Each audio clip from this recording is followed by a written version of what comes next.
Hello my dear students. तो आज हमारा कंटिन्यूटी का अगला लेक्चर है, लेक्चर नंबर 4 और शायद ये आखिरी लेक्चर होगा। उम्मीद करता हूँ आज ही खत्म हो जाएगा। तो लास्ट लेक्चर में आपने देखे थे कुछ अच्छे अच्छे क्वेश्चंस लास्ट में आ गए थे।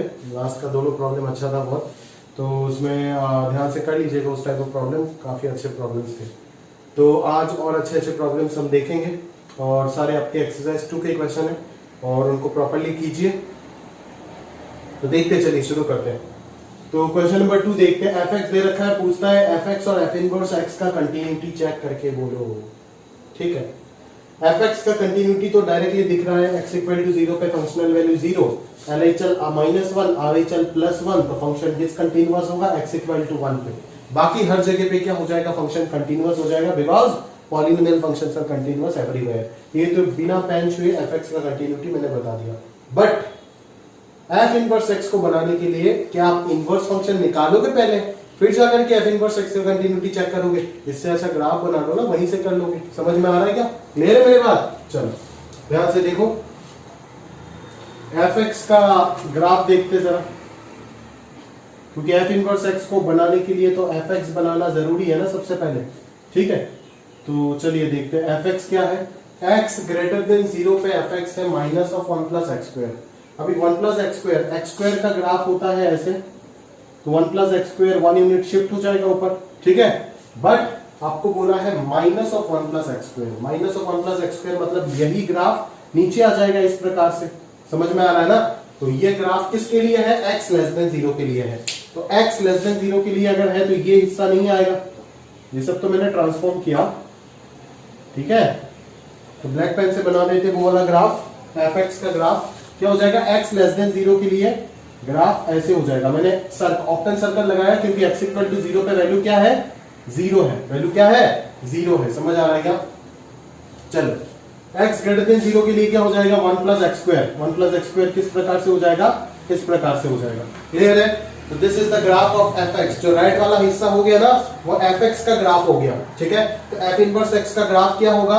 Mirror image about the line y is equal to x। आप जानते हो अच्छे से, समझ में आ रहा है ना? आप बोलोगे सर ये इसको कट नहीं करेगा, इसका गारंटी दो।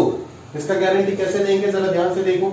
1 प्लस एक्स स्क्वायर को x के इक्वल कर दो, क्या कोई सॉल्यूशन मिलेगा? मुझे नहीं लगता है कोई रियल सॉल्यूशन मिलेगा। अगर कोई रियल सॉल्यूशन नहीं मिल रहा है तो ये इसको कट नहीं करेगा, या फिर इनफैक्ट टच भी नहीं करेगा। मतलब कोई रियल सॉल्यूशन आएगा नहीं इस लाइन का और इस कर्व के बीच में।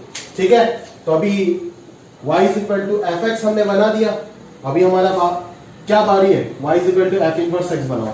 तो एफ इनवर्स एक्स कैसे बनाएंगे? सिंपल सा चीज दिख रहा है कि ये एफ एक्स है, ये कौन है? ये एफ एक्स है। तो एफ एक्स का जो मिरर इमेज हो जाएगा about the line y is equal to x, वही हो जाएगा एफ इनवर्स एक्स। तो एफ इनवर्स एक्स ये हो गया, इसका मिरर इमेज ये हो गया, और इसका मिरर इमेज क्या हो जाएगा आपका? इस लाइन का मिरर इमेज हो जाएगा आपका ये। ठीक है, समझ में आ रहा है क्या?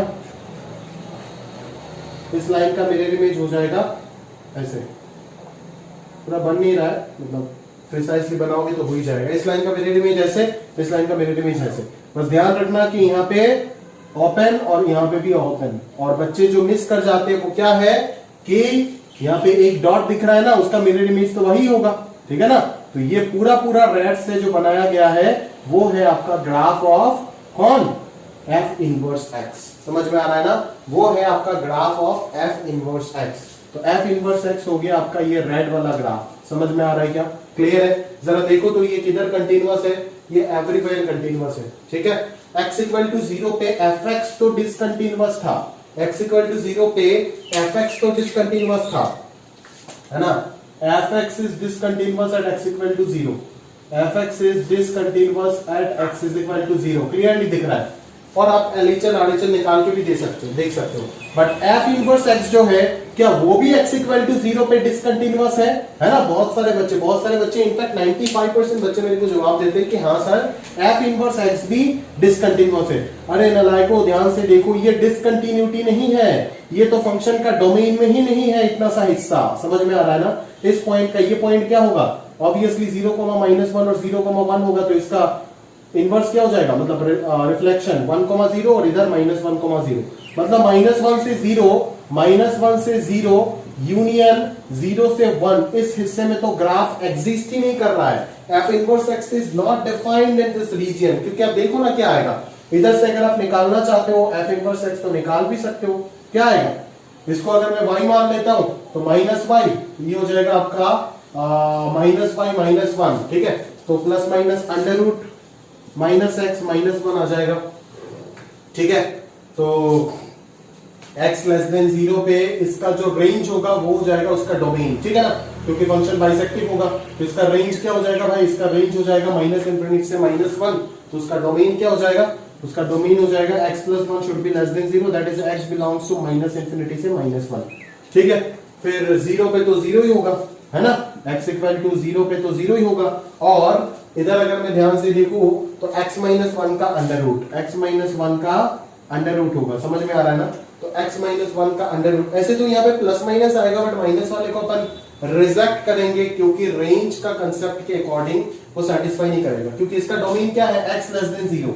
सॉरी, हाँ यहाँ पे माइनस आ जाएगा, यहाँ पे माइनस आ जाएगा, क्योंकि देखो ना इस एफ इनवर्स का जो रेंज होगा वो किसके साथ मैच करेगा, एफ एक्स का डोमेन। एफ एक्स का डोमेन बोल रहा है नेगेटिव आंसर चाहिए, तो ये नेगेटिव होगा ना। बट इस केस में जो प्लस माइनस आएगा उसमें से हम सिर्फ प्लस को लेंगे, क्योंकि इधर जो डोमेन है वो इसका रेंज होगा, इसका रेंज पॉजिटिव है ना, मतलब इधर डोमेन पॉजिटिव है तो रेंज भी इधर पॉजिटिव होना पड़ेगा। तो इधर पॉजिटिव होने के लिए यहाँ पे प्लस होना पड़ेगा, ठीक है। तो इस प्रकार से अपन ने सेट कर दी और ये x का वैल्यू हो जाएगा 1 से इंफिनिटी। तो this is the f inverse x, ठीक है। ये f इनवर्स x का प्रॉपर डेफिनेशन हो गया। अभी क्या f इनवर्स x, यही तो सवाल है, क्या f inverse x x equal to 0 पे डिसकंटीन्यूअस है? नहीं नहीं नहीं, ये गलत फैमिली आपका। आप बोलोगे कि इसको देख करके ये तो सर ब्रेकिंग हो रहा है तो शायद f इनवर्स x डिसकंटीन्यूअस नहीं, f इनवर्स x डिसकंटीन्यूअस नहीं है। अरे भाई इस इंटरवल में तो फंक्शन एग्जिस्ट ही नहीं कर रहा है, इनफैक्ट -1 पे भी तो एग्जिस्ट नहीं कर रहा है ना। इस इंटरवल में तो फंक्शन है ही नहीं, ये फंक्शन का तो डोमेन में ही नहीं है, समझ में आ रहा है ना। ये इंटरवल फंक्शन का तो डोमेन में ही नहीं है, आप खुद देखो ना, है ना, खुद देखो। -1 क्लोज से 0 ओपन तक, यूनियन 0 ओपन से 1 क्लोज तक तो फंक्शन का डोमेन में ही नहीं है। तो डोमेन में नहीं है तो डोमेन का बाहर के हिस्से में कंटिन्यूटी का बातचीत चलता है क्या? नहीं चलता है ना। तो इस गोले से लेकर के यहां तक और यहां से लेकर के इस गोले तक तो कंटिन्यूटी का बातचीत चलेगा ही नहीं। आप इसको देख करके बोल रहे हो कि ये डिसकंटिन्यूअस है, बट ये डिसकंटिन्यूअस नहीं है, ये तो हिस्सा डोमेन में ही नहीं है फंक्शन का, समझ में आ रहा है ना। तो बेसिकली यहाँ पे x इक्वल टू 0 जो होगा वो एक पॉइंट फंक्शन की तरह ट्रीट होगा। क्या होगा? वो एक पॉइंट फंक्शन की तरह ट्रीट होगा। और आप जानते हो कि point functions are always continuous in nature, तो हम यहाँ पे इसको x इज इक्वल टू 0 पे कंटीन्यूअस बोलेंगे, समझ में आ रहा है ना। मतलब ये फंक्शन अपने डोमेन में हर जगह पे कंटीन्यूअस है। ये function continuous for all x belongs to minus infinity से -1 यूनियन 0 यूनियन 1 से इंफिनिटी, ठीक है। इस इंटरवल में यही है उसका डोमेन और इस डोमेन में वो हमेशा कंटीन्यूअस है। बट f(x) जो है वो 0 पे डिसकंटीन्यूअस है, समझ में आ रहा है, क्लियर है। तो यहां से ये कंसेप्ट मैंने क्लियर कर दी। ये जो ये गलत फैमिली बच्चों के बीच में होता है वो चीज मैंने आपका रिमूव करने का कोशिश किया, ठीक है। तो ये वाला पार्ट हो गया, आगे देखते चलिए, ठीक है। इसको प्रॉपर्ली नोट करके रखिएगा, है ना। मैंने इतना इन डिटेल में तो नहीं लिखा, अगर आप लिखना चाहते हो तो लिख सकते हो, ठीक है। लिख के दूंगा सिर्फ एक्सरसाइज 1 की क्वेश्चन में, जहां पे जो बोर्ड एग्जाम में आने लायक है। जो बोर्ड एग्जाम में आने लायक नहीं है वो नहीं लिख के दूंगा। और अगर एक्सरसाइज 2 के कोई क्वेश्चन आ जाते तो दुनिया में सिर्फ आप ही कर पाएंगे उसको, ठीक है।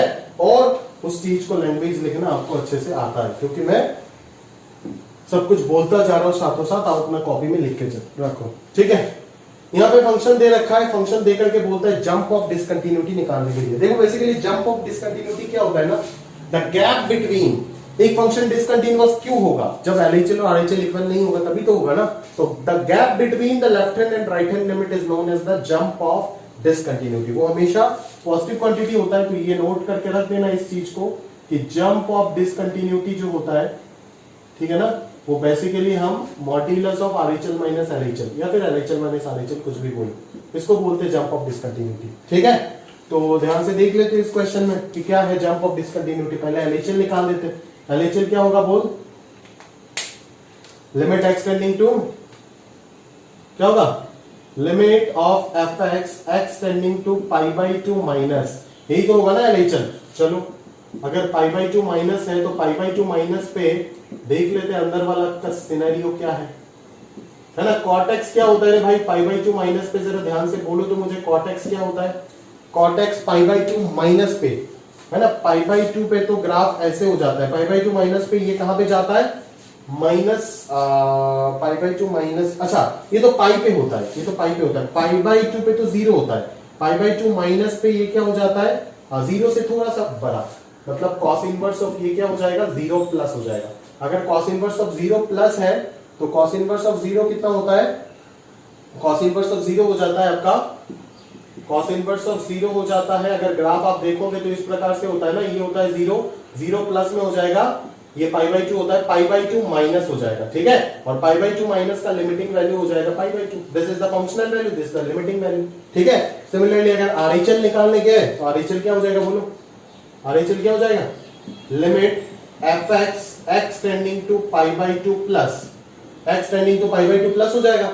अभी x tending to pi by 2 plus अगर है तो ये x tending to pi by 2 plus f of x को मैं क्या लिख सकता हूं, बोल तो sir pi of box x minus 1। अभी पाई बाई 2 प्लस पे बॉक्स एक्स कितना आएगा, बॉक्स एक्स कितना आएगा, पाई बाई 2 मतलब 1.57 प्लस में बॉक्स कितना आएगा, 1 ही आएगा, तो ये पाई माइनस 1 आ जाएगा, ठीक है। तो जंप ऑफ डिसकंटिन्यूटी क्या हो जाएगा, इन दोनों का डिफरेंस कितना आएगा, पाई by 2 minus 1, and it is positive, that's why इसका मॉड्यूलस भी क्या होगा, पॉजिटिव ही होगा। तो this is the jump of discontinuity, pi by 2 minus 1।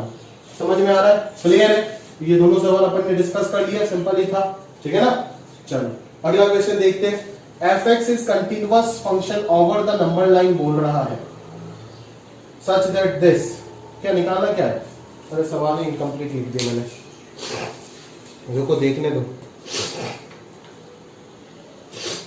निकालना क्या, और f2 निकालना है, find f2, find f of 2 निकालना है। एक फंक्शनल रूल दिया है, बेसिकली फंक्शनल रूल मतलब ये डायरेक्टली fx यहां से आप निकाल सकते हो, कोई इशू नहीं है। देखो क्या होगा यहाँ पे, x square plus x into 1 minus f x plus 2 f x minus 6 बराबर 0। X square plus x into 1 minus f x, ठीक है, plus 2 f x minus 6, 2 f x minus 6 is equal to 0, ठीक है। फाइंड एफ ऑफ 2, तो f x continuous function है over the number line, f of 2 निकालना है ना, ठीक है। एफ एक्स निकाल के देखते हैं सबसे पहले, तो ये x square plus x minus x F x हो गया, प्लस 2 एफ एक्स हो गया, बहुत बच्चे तो कहानी समझ ही गए होंगे, ये एफ एक्स हो गया, ये x square plus x minus 6 हो गया, और नीचे एक्स माइनस 2 आ जाएगा। अभी एफ ऑफ 2 पे तो ये 0/0 दिखा रहा है, ठीक है ना, मतलब आंसर जो आएगा वो क्या आ जाएगा, लिमिटिंग वैल्यू से आएगा, बिकॉज फंक्शन कंटीन्यूअस एवरीवेयर बोला है ना, तो एवरीवेयर अगर कंटीन्यूअस है तो f of 2 will be equal to limiting value of F x at x tending to 2।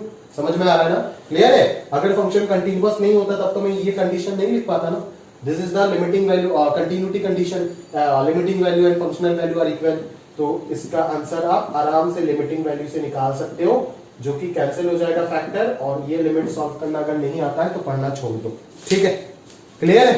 चलो खत्म, आगे देखते हैं।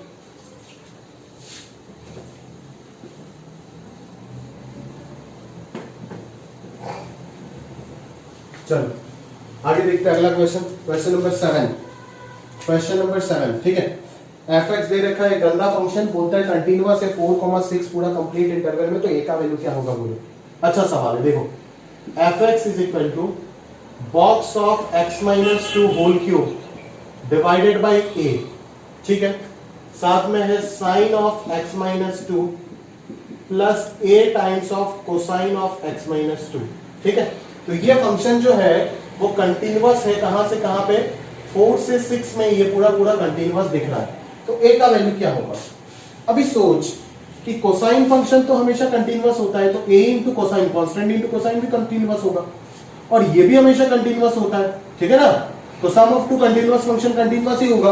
और क्वेश्चन में बोल के दिया कि कंटिन्यूअस है इन द इंटरवल 4,6, बट प्रॉब्लम करेगा ये, अगर ये डिसकंटिन्यूअस हो गया तो product of A continuous and discontinuous function discontinuous होने का चांस हो जाएगा, और अगर ये डिसकंटिन्यूअस हो जाता है तो sum of a discontinuous and a continuous function will be discontinuous, ठीक है।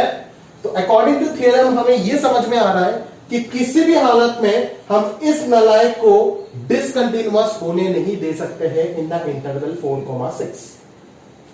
ठीक बात है, क्लियर है, यहां तक समझ में आ गया, समझ में आ रहा है ना यहां तक।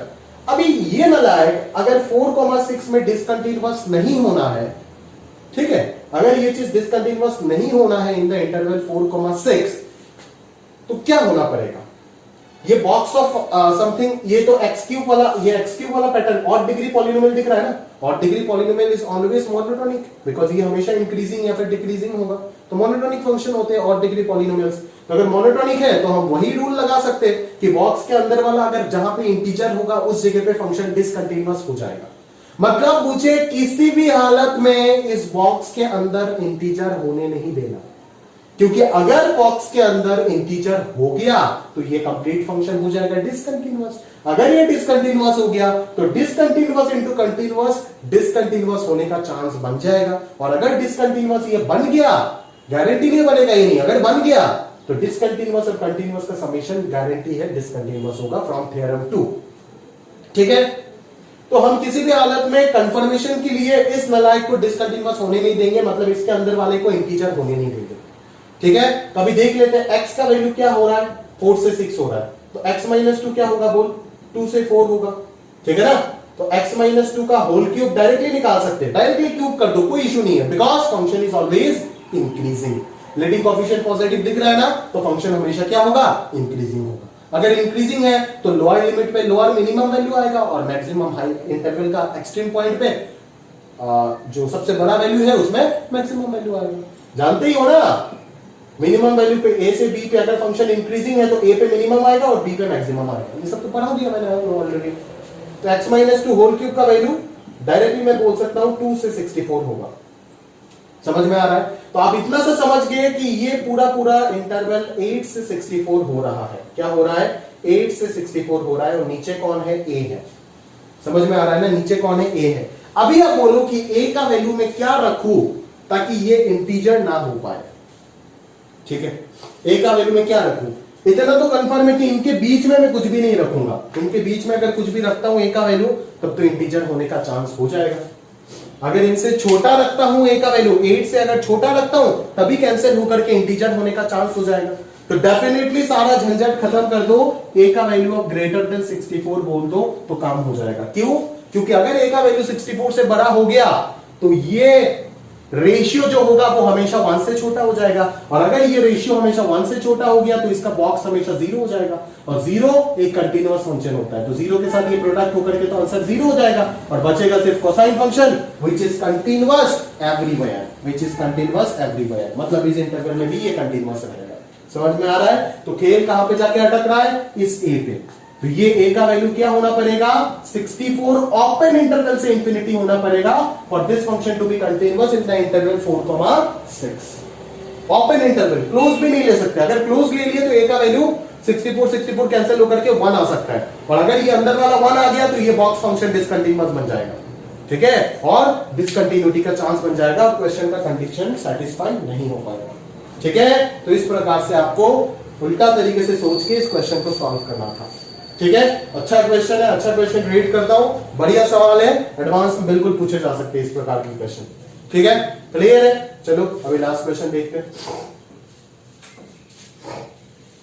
इरेज कर रहा हूं मैं, आप प्रॉपर्ली लिख लीजिएगा, नोट करके अच्छे से एक्सप्लेन करके लिखिएगा ये सब। ठीक है ना, नहीं तो 2 महीना बाद कुछ याद नहीं रहेगा, करना ना करना बराबर। इसीलिए मैं बार बार बोलता हूं कि अगर कर रहे हो तो इतना अच्छे से करो ताकि वो हमेशा काम आए। ठीक है, अदरवाइज अगर नहीं करना है तो पहले डिसाइड कर लो ये सब हमसे नहीं बनेगा, अपन तो उतना ही करेंगे जितना लिमिटेड है, मतलब बोर्ड्स में या फिर मेंस तक के लेवल का जितना है उतना ही करेंगे। ठीक है, चलो अगला सवाल देखते हैं। fx एक गंदा फंक्शन दे रखा है, सिग्नम डाल दिया, बॉक्स डाल दिया, फ्रैक्शन पार्ट डाल दिया, पॉलिनोमियल डाल दिया, लॉगरिथमिक डाल दिया, 5 फंक्शन का मिक्सचर दे रखा है। ठीक है, ऊपर से डिफाइन कर रखा है अलग अलग इंटरवल में। सर ये तो हालत खराब हो जाएगा। Find the points where continuity of fx should be checked।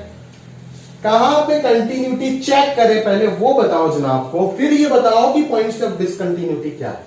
तो इस प्रकार की क्वेश्चन का खासियत क्या होता है, किस प्रकार से इस प्रकार सवाल आप सोचोगे वो मैं आपको बताता हूं। ठीक है, जरा ध्यान से देखिएगा मेरे बात। यहाँ पे क्या है, सिग्नम ऑफ x माइनस 2, फिर है box of log x, base में e है, और इधर 1 greater than equal to x greater than equal to less than equal to 3, और इधर है आपका fraction part of x square, जहां पे x 3 से बड़ा है और 3.5 से छोटा है। तो पहले आपको बोला है कि कहां पे कंटिन्यूटी चेक करना चाहिए, मतलब डाउट पॉइंट्स क्या क्या होगा वो बताओ, है ना, कहां कहां पे डाउट आ रहा है कि शायद फंक्शन डिसकंटिन्यूअस बन सकता है, वो पहले आप निकाल करके बताओ। समझ में आ रहा है क्या, वही आपको सबसे पहले बोला जा रहा है। तो ध्यान से देखिए, ध्यान से देखिए क्या होगा, ध्यान से देखिए क्या होगा, डाउट पॉइंट्स क्या क्या होंगे, जरा ध्यान से देखो। सबसे पहले अगर मैं इस सिग्नम को देखता हूं, पहला डाउट पॉइंट तो x इक्वल टू 3, हर कोई बोल देगा क्योंकि 3 का इधर उधर फंक्शन चेहरा चेंज कर रहा है। चलो एक पॉइंट तो पता चला, डाउट पॉइंट। दूसरा, ये सिग्नम है, ये सिग्नम है। आप जानते हो प्रोडक्ट ऑफ टू कंटिन्यूअस ही हमेशा कंटिन्यूअस होता है, एक भी अगर डिसकंटिन्यूअस आ गया तो आपको चेक करना पड़ जाएगा। तो ये सिग्नम डिसकंटिन्यूअस कहां पे होता है रे, x इक्वल टू 2 पे। ऑब्वियसली सिग्नम x डिसकंटिन्यूअस होता है x इक्वल टू 0 पे, तो सिग्नम fx डिसकंटिन्यूअस होगा जहां पे fx इक्वल टू 0 होगा, that is x equal to 2। तो इस सिग्नम का डिसकंटिन्यूटी का पॉइंट मिल गया। आगे ये log x कहां पे डिसकंटिन्यूअस हो सकता है, बॉक्स ऑफ log x, जहां पे log x इंटीजर हो रहा है, और log x कहां पे इंटीजर हो सकता है, सोचो आप, जहां पे x का value e to the power k है। ऑलरेडी मैं करा चुका हूं ये क्वेश्चन, आपको सिंगल फॉर्मेट में ये क्वेश्चन करा चुका हूं, e to the power k के फॉर्मेट में। अभी e टू द पावर 0 क्या होगा, 1 हो जाएगा, उससे पीछे तो जाएंगे ही नहीं ना हम, क्योंकि इंटरवल 1 से 3.5 है। फिर e टू द पावर 1 क्या होगा, e हो जाएगा, समझ में आ रहा है। e टू द पावर 2 क्या हो जाएगा, 3.5 को एक्सीड कर जाएगा। इसीलिए 1 और e are the only points in that interval 1 से 3.5 at which box of log x will be discontinuous, may be discontinuous। समझ में आ रहा है, क्लियर? नहीं, box of log x तो discontinuous होगा, कंफर्म है, बट fx में भी डिसकंटिन्यूअस। ठीक है, तो अभी तक हमें ये 5 पॉइंट मिला, ये 4 पॉइंट मिला। ठीक है, आगे देखते हैं, इनको पूछते हैं। ये बोलेगा कि फ्रैक्शन पार्ट मैं तो बॉक्स की तरह ही नेचर दिखाता हूं, मतलब मेरा अंदर वाला भी जब इंटीजर शो करेगा तब मैं डिसकंटिन्यूटी शो करूंगा। ठीक है, तो एक्स स्क्वायर कब इंटीजर शो करेगा इस इंटरवल में, जरा ध्यान से देखो। एक्स का वैल्यू 3 से 3.5 है, तो एक्स स्क्वायर का वैल्यू 9 से कहां तक होगा, 3.5 मतलब क्या, 7/2, 49/4 मतलब 12 पॉइंट समथिंग होगा। ठीक है, एक्स स्क्वायर का वैल्यू 9 से 12 पॉइंट समथिंग अगर हो गया, अभी 9 से 12 पॉइंट समथिंग के बीच में जो जो इंटीजर आ रहा है उनको उठाओ। कौन आ रहा है, 10, 11, 12। समझ में आया, मतलब x का वैल्यू अगर √10 हुआ तो डिसकंटिन्यूटी का चांस है, √11 हुआ तो भी डिसकंटिन्यूटी का चांस है, √12 हुआ तो भी डिसकंटिन्यूटी का चांसेस बन रहा है। ठीक है, तो टोटल कितना डाउट पॉइंट्स आ गया, 4 and 3, 7 डाउट पॉइंट्स आ गया। अभी आपको चेक करना है क्या इन 7 डाउट पॉइंट्स में फंक्शन कंटिन्यूअस है या नहीं। सबसे पहले शुरू करते हैं x इक्वल टू 1 से। x इक्वल टू 1 पे तो LHL है ही नहीं ना। If f of 1 is equal to RHL, then function becomes continuous at x equal to 1 as there is no left hand limit। समझ में आ रहा है ना? तो 1 पे आप फंक्शनल वैल्यू चेक करो, f of 1 कितना आ रहा है, सिग्नम -1, सिग्नम के अंदर नेगेटिव है तो आंसर -1 आएगा। log of 1 0, तो ये 0 होकर के प्रोडक्ट कितना आ रहा है, 0। RHL कितना आ रहा है, जरा ध्यान से देखो तो, लिमिट एक्सटेंडिंग टू 1 प्लस अगर डालेंगे तो ये सिग्नम के अंदर तो स्टिल -0.999 आएगा, और लॉग के अंदर 1 प्लस अगर डालेंगे तो ये 0 से थोड़ा सा बड़ा होगा, जिसका लिमिटिंग वैल्यू तो मतलब बॉक्स ऑफ 0 प्लस तो 0 ही होगा, तो 0 इंटू समथिंग 0 ही आएगा। तो x इक्वल टू 1 पे डाउट तो था, बट फंक्शन क्या हो गया, कंटिन्यूअस हो गया। समझ में आ रहा है, x इक्वल टू 1 पे डाउट तो था बट फंक्शन कंटिन्यूअस हो गया, क्योंकि LHL का कोई एग्जिस्टेंस नहीं है, इस वजह से फंक्शन कंटिन्यूअस हो गया। अगर LHL होता, अगर इसको आप 0 तक लेके जाते तो x इक्वल टू 1 पे फंक्शन डिसकंटिन्यूअस होता, गारंटेड था। बट अब की बार फंक्शन कंटिन्यूअस हो जाएगा x इक्वल टू 1 पे, क्योंकि इंटरवल रेस्ट्रिक्टेड है। इसीलिए लास्ट क्लास का लास्ट क्वेश्चन में बोला था कि इंटरवल जब भी रेस्ट्रिक्टेड होगा तो इंटीजर पॉइंट्स में ध्यान से देख लेना in case of box and fraction part. ठीक है, चलो, तो x equal to 1 doubt point था, बट ये पॉइंट ऑफ डिसकंटिन्यूटी में नहीं आ सकता। अगला x इक्वल टू 2 पे चेक कर भाई, 2 पे चेक कर। 2 का प्लस में क्या होगा, 2 का प्लस में तो ये 1 दे देगा, पॉजिटिव आ जाएगा ना, ये 1 दे देगा, और ये 2 का प्लस में क्या देगा, लॉग ई बेस ई 1 होता है, तो 2 प्लस तो ई से छोटा है, तो स्टिल इसका वैल्यू 1 से छोटा होगा, मतलब इसका बॉक्स से 0 आएगा, तो प्रोडक्ट होकर के आंसर तो 0 आएगा।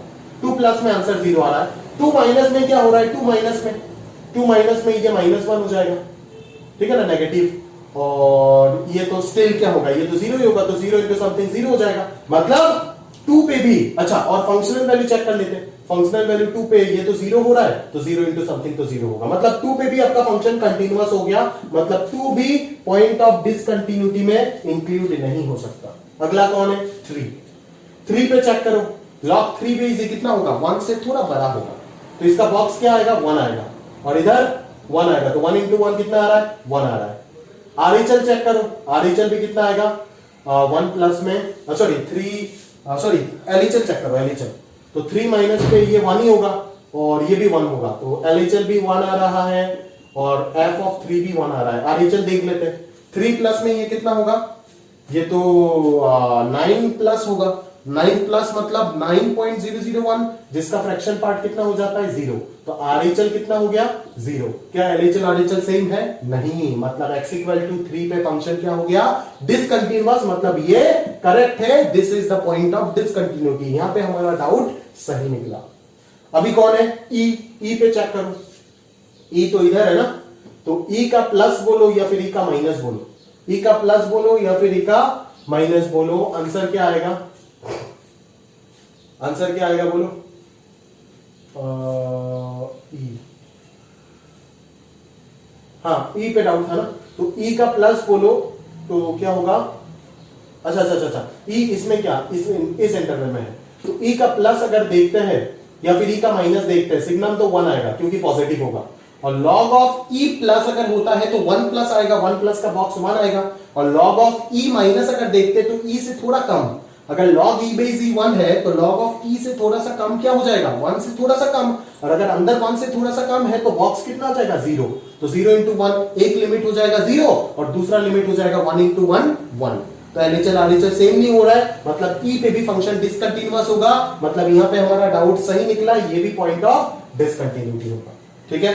और ये तीनों पॉइंट तो इसी इंटरवल में है, तो इसी इंटरवल में तो ये फंक्शन डिसकंटिन्यूअस है, अगर ये डिसकंटिन्यूअस है तो ये फंक्शन तो डिसकंटिन्यूअस होगा, तो ये तीनों को तो चेक करने का जरूरत नहीं है, ऑलरेडी फंक्शन ऑफ डिसकंटिन्यूटी में इंक्लूड होगा ही होगा। तो टोटल पॉइंट ऑफ डिसकंटिन्यूटी कौन कौन हो गया, 3e, √10, √11 और √12, समझ में आ रहा है ना। तो this are the 5 possible points of discontinuity for this given function f(x), समझ में आ रहा है ना। ऐसा क्वेश्चन है जो एक क्वेश्चन करने से ही पूरा चैप्टर क्लियर हो जाता है। फंक्शन का कितना 5 प्रकार के फंक्शन यूज कर दिया। अभी ये सवाल पूछने के बाद क्या जे एडवांस अलग करके और कोई फंक्शन पे सवाल पूछेगा, जरूरत है पूछने का। अगर ये सवाल कोई बना पाता है तो ऑलरेडी ये कंफर्म है कि वो बच्चे को फंक्शन ऑलरेडी आता है, समझ आ रहा है ना। तो इसीलिए उधर सिलेबस कम होता है, क्वालिटी ज्यादा होता है, ठीक है। तो ये हो गया आपका प्रॉपर, ठीक है ना।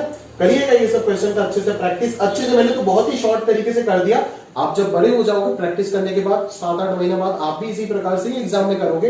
बट अब की बार जब नोट्स में करोगे इनिशियल स्टेज में, मेरा तो 3 साल हो गया, तो ये 3rd अटेम्प्ट में मैं ये करा रहा हूँ क्वेश्चन, तो मेरे को याद हो गया, बट आपको तो याद नहीं होगा, याद हो जाना चाहिए। तो उसके लिए इनिशियल है आपके लिए, तो आप अच्छे से प्रॉपरली क्वेश्चन में लिख के रखोगे, ठीक है, क्लियर है।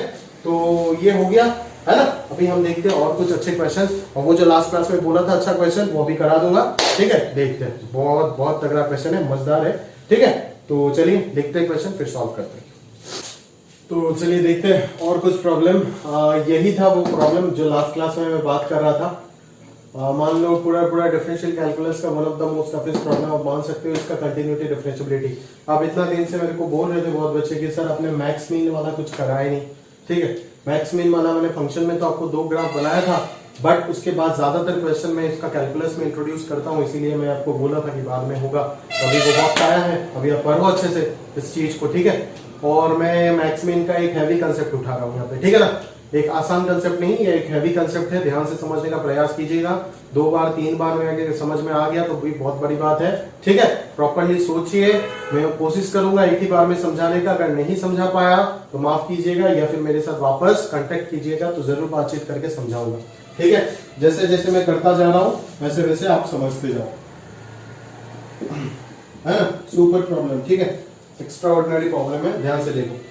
एफ एक्स एक क्वाड्रेटिक लिखा हुआ है, ठीक है, और जी एक्स जो है वो पूरा पूरा एफ एक्स के टर्म में डिजाइन किया हुआ है। चलो ये तो एफ एक्स के टर्म में नहीं है, ये तो थोड़ा सा सिंप्लीफाइड है, बट ऊपर वाले फंक्शन को रीड करना काफी डिफिकल्ट है। ध्यान से सुनो, देख के कुछ हवा नहीं लग रहा ना। Maximum of F of T such that T lies between x and x plus one. आज तक जिंदगी में वेरिएबल लिमिट्स देखो, वेरिएबल लिमिट्स वेरिएबल हो गया यहाँ पे, फिर x यहाँ पे 0 से 3 तक है। तो बच्चे इस चीज को, इस लाइन को देख करके कुछ समझ ही नहीं पाते यहाँ पे एग्जैक्टली। ये पता नहीं यार मेरा पीछा नहीं छोड़ता है, ठीक है। तो अभी ध्यान से देखते हैं। सबसे पहले मैं आपको यहाँ पे fx को ड्रॉ करा रहा हूं, ठीक है। fx को एनालाइज करो, फिर धीरे धीरे आपको समझ में आएगा खेल, फिर gx को बातचीत करोगे। fx क्या हो, fx तो जानते हो, fx तो आराम से कर पाओगे। ये क्या होगा, एक डाउनवर्ड पैराबोला होगा, देख के पता चल रहा है, बिकॉज लीडिंग कोएफिशिएंट क्या है भाई, नेगेटिव है। लीडिंग कोएफिशिएंट क्या है, नेगेटिव है। समझ में आ रहा है क्या, क्लियर है। तो fx ग्राफ को मैं सबसे पहले यहाँ पे बना रहा हूं, छोटा सा जगह लेके बनाऊंगा, ठीक है, बट परफेक्शन के साथ बनाऊंगा। अभी जैसे इसका वर्टेक्स पता चल जाएगा तो ग्राफ ड्रॉ करने में और आसान हो जाएगा। तो इसका वर्टेक्स क्या हो जाएगा बोल, minus B by 2a। B कितना है, अरे 4x होगा यार, minus B divided by 2 into -1, और इधर माइनस डी कितना हो जाएगा, B square minus 4 into A into C divided by 4 into A, ठीक है। तो ये कितना हो गया हमारा 2, इधर हो गया यार 12 और 4 4 8 2, ये तो हो गया आपका 4 स्क्वायर ना 16 हो जाना था, ठीक है। 25 2,5 मतलब x का वैल्यू अगर मैं यहाँ पे 2 डालू तो 2,5 आपका मान लो, यहाँ पे मान लेते 5, ठीक है। तो ये हो गया आपका वर्टेक्स, ठीक है।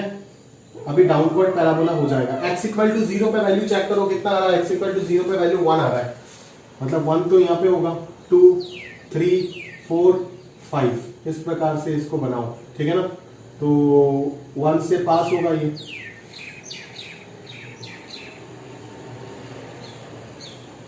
ठीक है। कुछ ऐसे होगा ना डाउनवर्ड पैराबोला। यार बन नहीं रहा है यार, ग्राफ नहीं बनता है तो मेरा दिमाग खराब हो जाता है यार। क्या नालायक सा ग्राफ बन रहा है, समझ ही नहीं।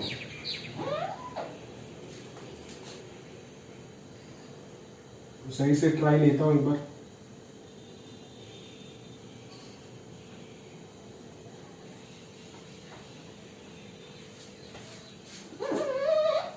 ठीक है, चलो मान लेते हैं यही आपका क्या है, fx है। समझ आ रहा है ना, यही fx है, मान लो। इससे अच्छा ग्राफ सर बना नहीं सकते, यही है, ठीक है। और ये वर्टेक्स 2,5 है, ये 0.5 है, ये पॉइंट कितना है 1 है, ठीक है। ये 1 है, ये 2 है, ये 0 है, ये कितना है भगवान जाने, नहीं पता, ठीक है। और ये मैक्सिमम वैल्यू है, ठीक है ना। This is vertical downward parabola, ठीक है। तो ये हो गया fx का graph. This is y is equal to f of x। समझ में आ रहा है क्या, ये क्या है, y is equal to f of x। अभी मैं gx को रीडिफाइन करने वाला हूं, ध्यान से देख। अभी मैं gx को रीडिफाइन करने वाला हूं, रीडिफाइन। समझ में आ रहा है ना, वीडियो सही सही चल तो रहा है ना भाई। हाँ, अभी मैं gx को रीडिफाइन करने वाला हूं, gx को रीडिफाइन करने वाला हूं। जरा ध्यान से देखिएगा, gx को रीडिफाइन कर रहा हूं। क्या है gx, नीचे वाला आसान है थोड़ा, तो नीचे वाला कर लेते पहले। नहीं, 3 से 5 में क्या होगा, minimum of fraction part of x plus 3। अभी x प्लस 3 का ग्राफ क्या होता है रे, x प्लस 3 का ग्राफ ये होता है। कहां से कहां तक बात कर रहा है, 3 से 5 तक। 3 पे क्या होता है 6 होता है, और 5 पे क्या होता है 5 प्लस 3 8 होता है, ठीक है। तो 3 से 5 में ये होता है x प्लस 3।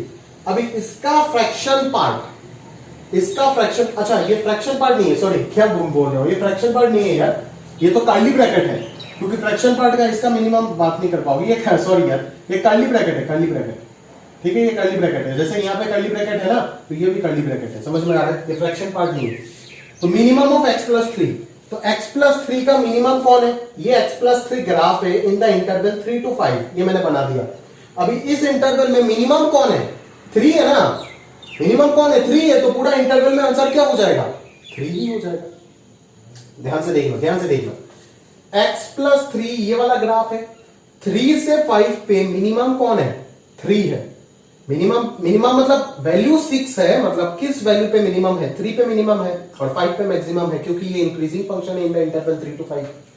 तो 3 पे जो मिनिमम वैल्यू ले रहा है वही तो वैल्यू लेगा ना इन द पूरा इंटरवल। समझ में आ रहा है ना? कैसे समझा गया? ध्यान से समझिएगा, वापस बता रहा हूं। 3 से 5 पे x+3 ये ग्राफ है। बोला है कि x+3 पूरा इंटरवल का मिनिमम वैल्यू बताओ।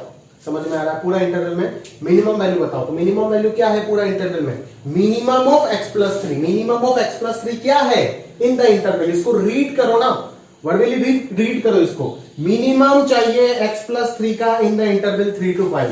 मिनिमम चाहिए x+3 का इन द इंटरवल 3 to 5। क्या होगा? 3। मतलब 3 पे जो वैल्यू है वही होगा। तो कौन होगा? हमें तो वैल्यू चाहिए ना, gx आउटपुट चाहिए, इसका आउटपुट चाहिए। मिनिमम ऑफ x+3 मतलब x+3 का मिनिमम वैल्यू बोल रहा है। तो x+3 का वैल्यू ये थोड़ी ना है, x+3 का वैल्यू तो 6 से 10 है, सॉरी 6 से 8 तक है आउटपुट। तो इस पूरा इंटरवल में, इस 3 से 5 पूरा इंटरवल में इस फंक्शन का आउटपुट का मिनिमम वैल्यू कौन है? 6 है। तो पूरा 3 से 5 में gx का वैल्यू क्या हो जाएगा? 6 हो जाएगा। gx का वैल्यू क्या हो जाएगा? 6 हो जाएगा पूरा इंटरवल 3 से लेकर के 5 में। समझ में आ रहा है? क्लियर है? अभी जरा ध्यान से बातचीत करते हैं। चलो अभी आगे देखो, अभी आगे देखो। अभी बोल रहा है 0 से 3 में ये है आपका gx। समझ में आ रहा है ना? 0 से 3 में ये है आपका gx। समझ में आ रहा है क्या? 0 से 3 में ये है आपका gx। सही है? क्लियर है? 0 से 3 में ये है आपका gx। अभी मान लो मैंने x का वैल्यू 0 ले लिया। क्या ले लिया? x का वैल्यू मैंने 0 ले लिया। एक एक वैल्यू पे मैं आपको आइडिया लगा रहा हूं, जरा ध्यान से देखिएगा। x का वैल्यू मैं 0 ले रहा हूं। अगर x का वैल्यू 0 ले लिया तो t का वैल्यू कहां से कहां तक हो गया? बोल। t का वैल्यू हो गया 0 से 1 तक। तो 0 से 1 तक maximum of t। x equal to 0 पे gx का वैल्यू क्या आएगा? 0 से 1 पे fx का मैक्सिमम। देखो 0 से 1 पे, 0 पे क्या आ रहा है? 1 आ रहा है। 1 पे क्या आ रहा है? 1 पे जो भी आएगा, मतलब 0 से 1 पे मैक्सिमम क्या होगा? ये वाला वैल्यू होगा। 0 से 1 पे मैक्सिमम क्या होगा? ये वाला वैल्यू होगा। ये समझ में आ रहा है ना? क्लियर है? चलो मान लो 0.1 ले लिया, 0 से थोड़ा सा बढ़ा लो। तो अगर x का वैल्यू 0.1 ले लिया तो t का वैल्यू हो जाएगा 0.1 से 1.1। तो 0.1 से 1.1 में fx का मैक्सिमम वैल्यू क्या होगा?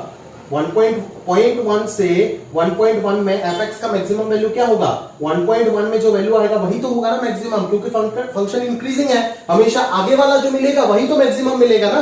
नहीं आ रहा है? यहां पे भी इंक्रीजिंग था, यहां पे भी तो फंक्शन इंक्रीजिंग है अप टू 2 ये इंक्रीजिंग है। समझ में आ रहा है क्या? क्लियर है? चलो तो फिर आप 0.1 ना रख के 0.2, 0.3, 0.4, मान लो 0.9 ले लिया, x का वैल्यू 0.9 ले लिया, तो t का वैल्यू क्या हो जाएगा?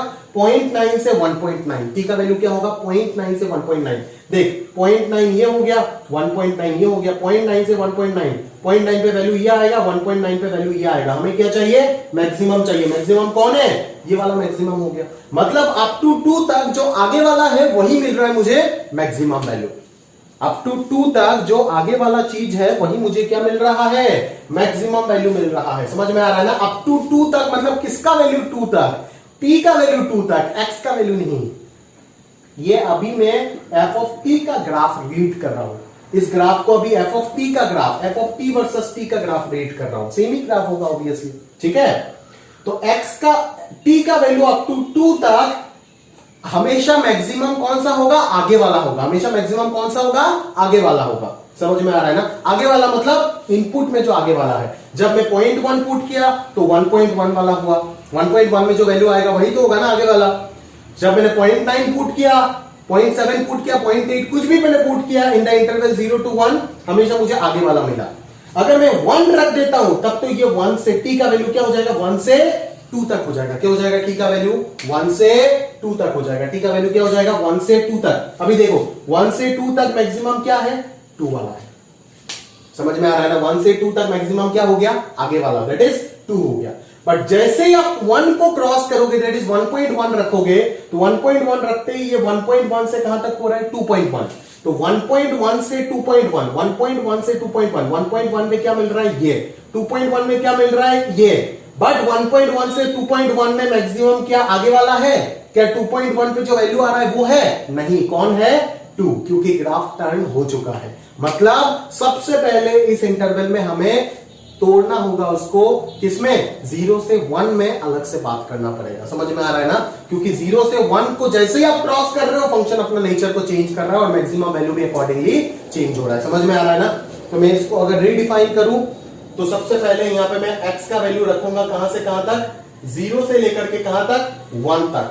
0 से लेकर के 1 तक अगर मैंने रखा, ठीक है, तो हमेशा वैल्यू जो आएगा gx का जो वैल्यू आएगा वो क्या आएगा? आगे वाला आएगा। आगे वाला मतलब क्या?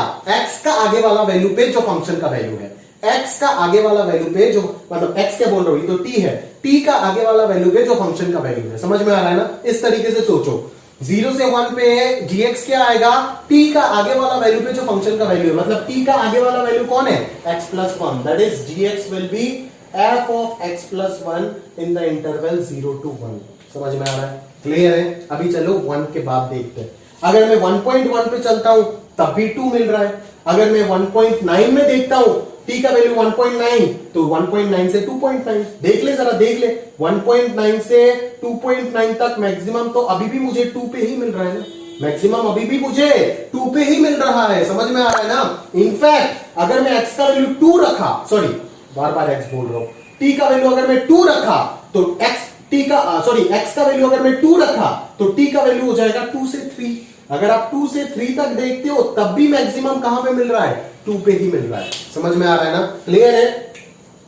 तब भी मैक्सिमम क्या मिल रहा है? 2 पे ही मिल रहा है। समझ में आ रहा है ना? क्लियर है? तब आपको आगे वाला पीछे वाला कुछ करने से नहीं होगा, तब आपको किस में मिल रहा है? मैक्सिमम 2 पे ही मिल रहा है। ठीक है, तो अगला इंटरवल हो गया हमारा कहां से कहां तक? 1 से लेकर के 2 तक। 1 से 2 में अगर मैं बात करना चाहूं तो 1 से 2 में मैक्सिमम जो हो रहा है वो कौन हो रहा है? देखो 1 से 2 में चाहे आप x का वैल्यू 1 से 2 तक कुछ भी ले लो, t का वैल्यू हो जाएगा 2 से 3 तक। 2 से 3 तक पूरा इंटरवल में आप देखो मैक्सिमम क्या दिख रहा है? 2 ही दिख रहा है। तो ये आंसर क्या आ जाएगा? f of 2 आ जाएगा। पहले वाले पे f of x plus 1 आया था, अभी मैक्सिमम क्या आएगा? f of 2, बिकॉज t का वैल्यू क्या है? 2 है। समझ में आ रहा है ना? क्लियर है? t का वैल्यू क्या दिख रहा है आपको? 2 दिख रहा है ना भाई? चलो, t का वैल्यू 2 पे मैक्सिमम दिख रहा है ना, वही है f of t। f of t बोल रहा है, मतलब maximum of f of t। समझ में आ रहा है? अभी आगे देखते हैं भाई, आगे और क्या देखेंगे? आगे, हाँ चलो, तो अभी और एक इंटरवल बाकी है 2 से 3। अभी एक और इंटरवल बाकी है 2 से ओपन इंटरवल 3 तक। अभी अगर t का वैल्यू x का वैल्यू 2 से 3 तक कोई भी वैल्यू लिया, मान लो 2.2 ले लिया, तो t कहां से हो जाएगा? 2.2 से 3.2। तो अगर 2.2 से 3.2 अगर देखा, 2.2 से 3.2 पूरा फंक्शन डिक्रीजिंग है, तो मैक्सिमम कहां पे होगा? आगे वाले पे आएगा, पीछे वाले पे आएगा, या 2 पे आएगा? 2 तो इस इंटरवल में आ ही नहीं रहा है, तो हमेशा किस में आएगा? पीछे वाले पे आएगा। अगर आप 2.7 ले लेते हो तो 2.7 से 3.7 में भी मैक्सिमम कहां पे आ रहा है? पीछे वाले पे आ रहा है। समझ में आ रहा है ना? तो इस इंटरवल में gx का वैल्यू जो हो जाएगा वो maximum of f of t होगा, जहां पे t क्या होगा? पीछे वाला, that is f of x हो जाएगा। क्योंकि देखो ना, x और x plus 1 में पीछे वाला x है और आगे वाला x plus 1 में, तो ये क्या हो जाएगा? gx का वैल्यू f of x हो जाएगा। समझ आ रहा है? तो ये हो गया gx का कंप्लीट डेफिनेशन। ठीक है, अभी आप gx को प्लॉट करो, फिर प्लॉट करने के बाद उसका कंटिन्यूटी चेक करो। समझ आ रहा है? अभी gx को प्लॉट करना पड़ेगा, फिर जाकर के उसका कंटिन्यूटी को चेक करना होगा। जब ध्यान से देखते हैं किस प्रकार से हम चेक कर सकते हैं इसको। ठीक है, तो चलो, ये ग्राफ बना रहा हूं मैं, किसका बना रहा हूं? gx का बना रहा हूं। ठीक है, ये किसका बना रहा हूं? gx का। देख, 0 से 1 पे मुझे क्या चाहिए ग्राफ? ये तो fx का ग्राफ है, मुझे f of x plus 1 का ग्राफ चाहिए। f of x plus 1 कैसे बनाते रहे? लेफ्ट साइड में शिफ्ट करके। समझ में आ रहा है ना? लेफ्ट साइड में 1 यूनिट अगर शिफ्ट कर देते हैं, मतलब 1 से 2 में जो ग्राफ है वो ग्राफ बन जाएगा 0 से 1 में। 1 पे वैल्यू कितना आ रहा था? 1 पे वैल्यू चेक करो, 4 plus 1 5, 5 minus 1 4 है। ठीक है, 1 पे वैल्यू क्या आएगा? 4 आएगा। 1 पे वैल्यू आएगा 4। ठीक है, 2 पे वैल्यू चेक करो भाई, 2 पे वैल्यू चेक करो, 2 पे आ रहा था 5, तो 4 से 5 तक हो जाएगा। ठीक है ना? 4 से 5 तक हो जाएगा इस प्रकार से। ठीक है, ये हो गया आपका F of x plus one. Because आप जानते हो एफ एक्स से F of x plus one बनाने के लिए 1 यूनिट ग्राफ को शिफ्ट करोगे पीछे, तो 1 यूनिट अगर ग्राफ को शिफ्ट किए तो 0 से 1 के बीच में यही हिस्सा आ जाएगा जो अभी 1 से 2 के बीच में है। तो ये 4 to 5 वाला हिस्सा आ गया। समझ में आ रहा है ये किसके बीच में आएगा? ये 0 से 1 के बीच में आएगा। समझ में आ रहा है? क्लियर है? चलो आगे देखते हैं। आगे देखते हैं 1 से 2 पे, 2 से 3 पे और 3 से 5 पे। ठीक है, 1 से 2 पे क्या है भाई? f of 2। f ऑफ 2 कितना होगा? 8। f ऑफ 2 तो आपका 5 है। ठीक है ना, f ऑफ 2 5 है। 5 है मतलब इसी प्रकार से कंटिन्यू होता जाएगा। 5 है तो अपन एक स्ट्रेट लाइन है ना, इसी प्रकार से कंटिन्यू होगा। फिर 2 से 3 पे क्या है? fx है ना, तो 2 से 3 पे जो fx का ग्राफ है वही आएगा। क्या होगा? 5 से डिक्रीज होकर के कहां तक आएगा? 3 पे वैल्यू चेक करो। 12 + 1 13 - 9 4। ठीक है, तो 4 तक वापस डिक्रीज हो जाएगा। 4 तक वापस डिक्रीज हो जाएगा। तो ये हो जाएगा आपका 2 से 3 पे gx का ग्राफ। ठीक है ना? फिर अभी 3 से 5 पे ग्राफ किया है 6 है। 3 से 5 पे ग्राफ किया है 6 है। देखो यहां पे इक्वालिटी नहीं है, मतलब यहां पे आप क्लोज नहीं लगा सकते हो, ओपन लगाओगे। तो 3 से 5 पे पूरा इंटरवल में ग्राफ किया है 6 है। 6 किधर है? 6 किधर है भाई? 6 इधर है। समझ में आ रहा है? तो ये क्या हो जाएगा? 3 से 5 में पूरा ग्राफ हो जाएगा। ठीक है, तो this is the complete graph of gx। This is the complete graph of y is equal to gx। अभी आपको बोला है कि gx का कंटिन्यूटी चेक करना है 0 से 5 में। देख लो 0 से 5 में तो पूरा इंटरवल में ग्राफ कंटिन्यूअस है। बस कहां पे डिसकंटिन्यूटी नजर आ रहा है? 3 पे। तो the function is only discontinuous at x is equal to 3। Remaining पूरा इंटरवल में फंक्शन क्या है? कंटिन्यूअस है। समझ आ रहा है? समझ गए ना सर? ठीक है, तो जो भी दर्द हुआ वो इस चीज को रीड करने में हुआ, क्योंकि इसको रीड करना इतना आसान नहीं है जितना शायद आप समझ रहे हो।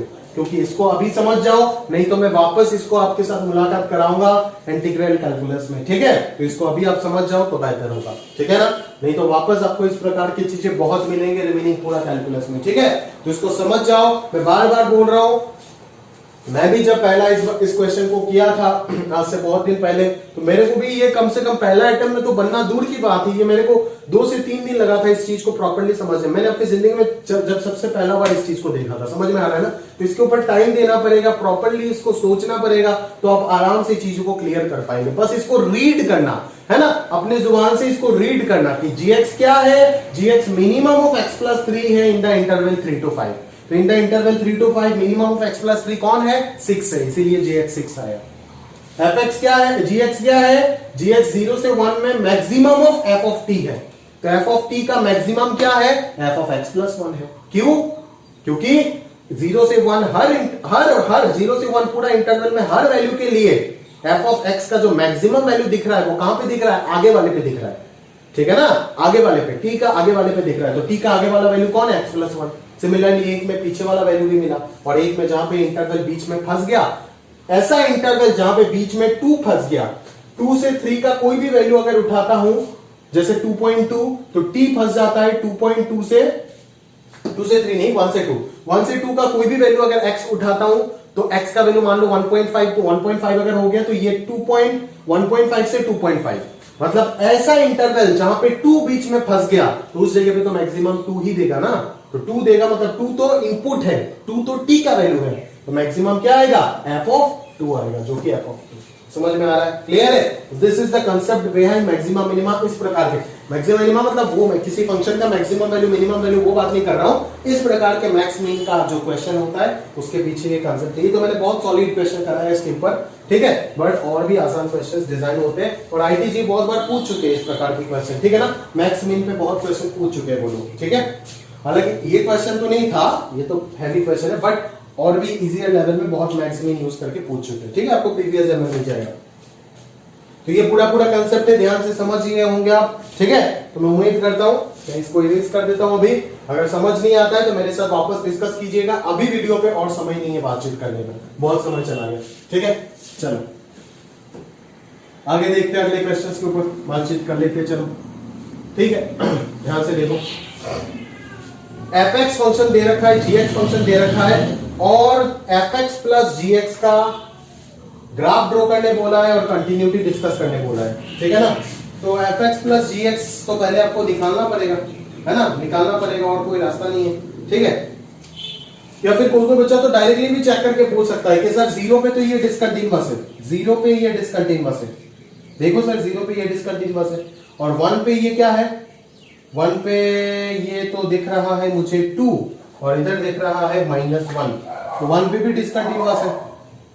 अच्छा जीरो पे, हाँ जीरो पे ये डिसकंटिन्यूअस है और ये कंटिन्यूअस है, जीरो पे ये डिसकंटिन्यूअस है और ये कंटिन्यूअस है, क्योंकि जीरो पे तो यहाँ पे सिर्फ यही फंक्शन है, तो जीरो पे ये कंटिन्यूअस है, तो sum of discontinuous and continuous क्या हो जाएगा, डिसकंटिन्यूअस हो जाएगा by theorem 2। x equal to zero पे ये डायरेक्टली डिसकंटिन्यूअस आप बोल सकते हो।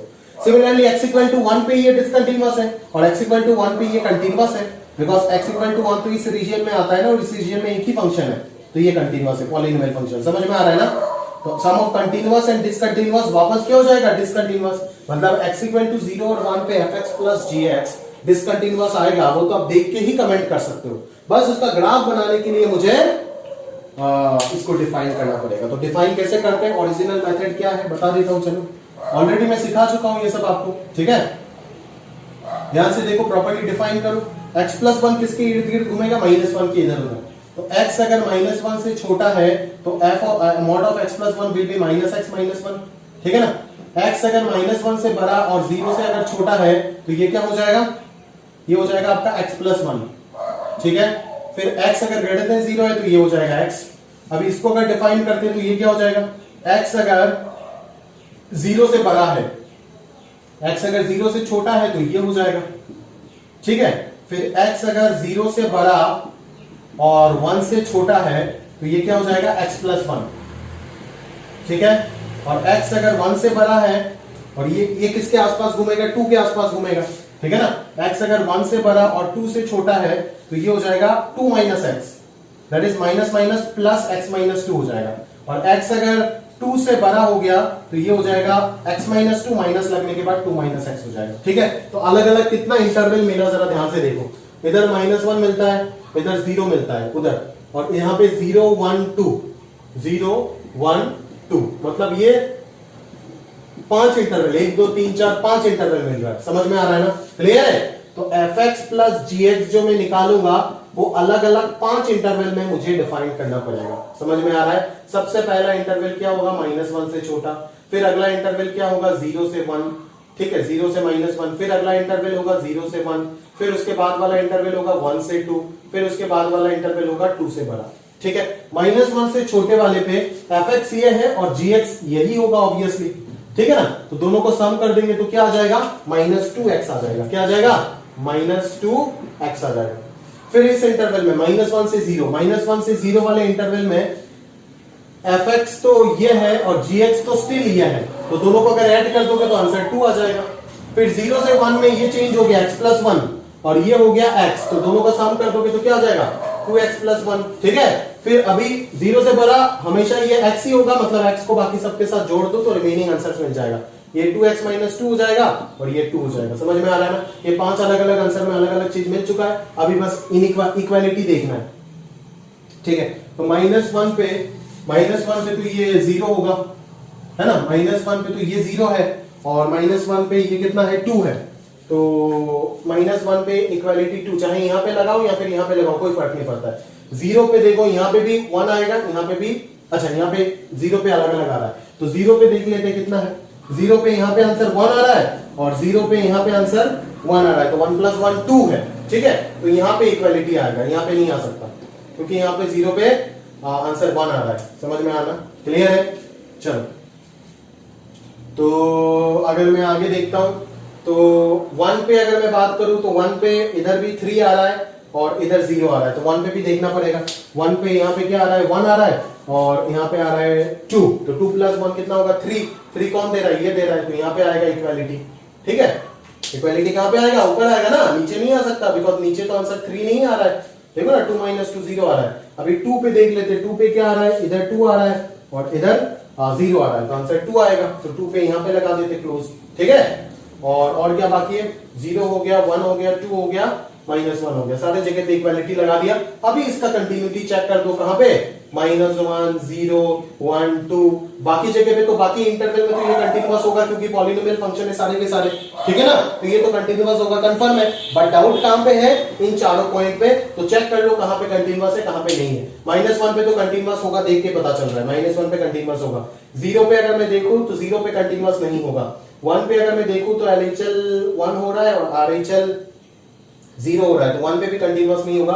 2 पे अगर देखूं तो 2 पे यहाँ पे 2 आ रहा है, यहाँ पे 2 आ रहा है, 2 पे कंटिन्यूअस होगा, ठीक है। तो वही चीज जो आपको पहले डायरेक्टली मिला था, 0 और 1 पे डिसकंटिन्यूअस, तो यहाँ पे पूरा क्वेश्चन सॉल्व करके भी क्या मिल रहा है, 0 और 2 पे सॉरी 0 और 1 पे डिसकंटिन्यूअस, बाकी हर जगह पे कंटिन्यूअस होगा एक्सेप्ट 0 एंड 1। तो fx प्लस gx जो फंक्शन बनेगा वो कहां पे डिसकंटिन्यूअस होगा, एट पॉइंट्स 0 एंड 1, ठीक है।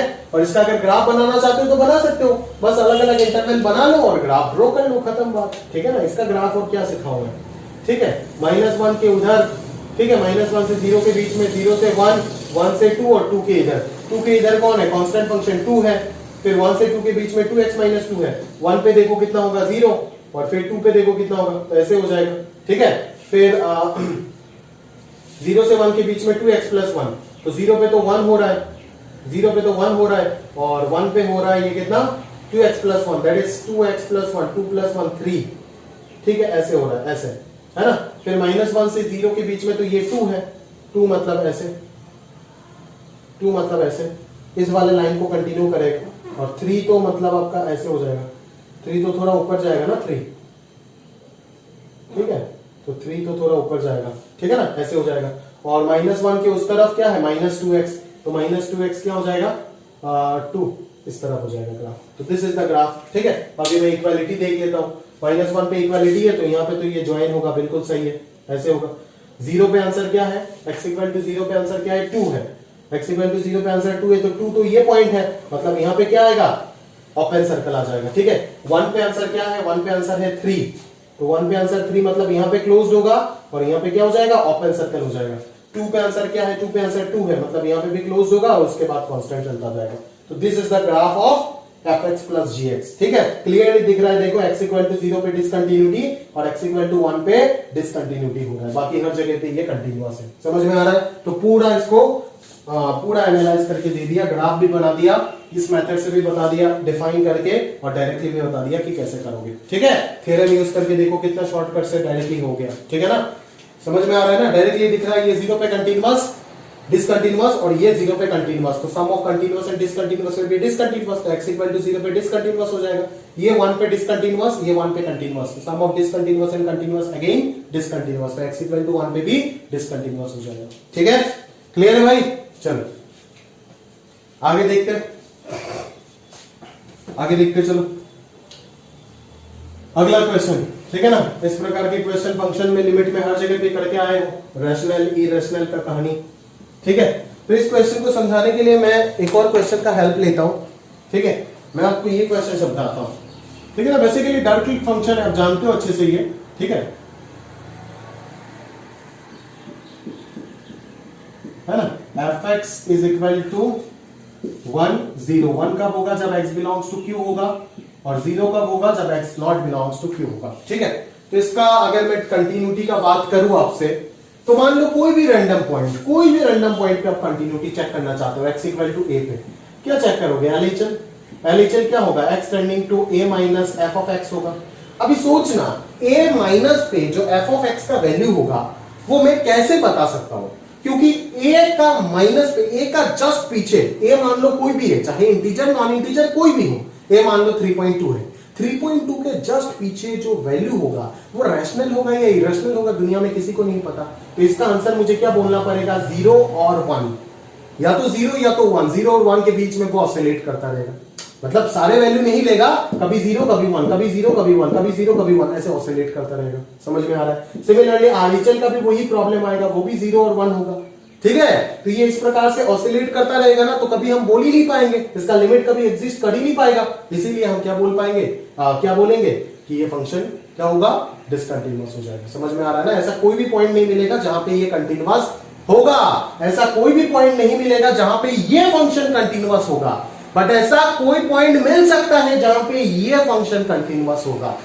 कौन सर, कौन, जरा ध्यान से सुनो, मान लो, ध्यान से समझना, अगर हमें ये नहीं पता ना, हमें ये नहीं पता कि उधर 3.2 से पहले रैशनल इरेशनल है, 3.2 के बाद रैशनल इरेशनल है, मुझे नहीं पता। बट अगर रैशनल और इरेशनल दोनों ही केस में सेम वैल्यू अगर यहां पे दे देता, मान लो यहां पे भी मैं 1 दे दूं, तब तो आप बोलोगे ना कि फंक्शन कंटिन्यूअस है। इसका मतलब क्या है? इसका मतलब तो fx is equal to 1 for all x belongs to real. It is a constant function and is continuous everywhere. समझ में आ रहा है? क्लियर है? तो अगर ये दोनों जगह इक्वल हो जाता है तब ये फंक्शन कंटिन्यूअस बनने का पूरा पूरा चांस बन रहा है।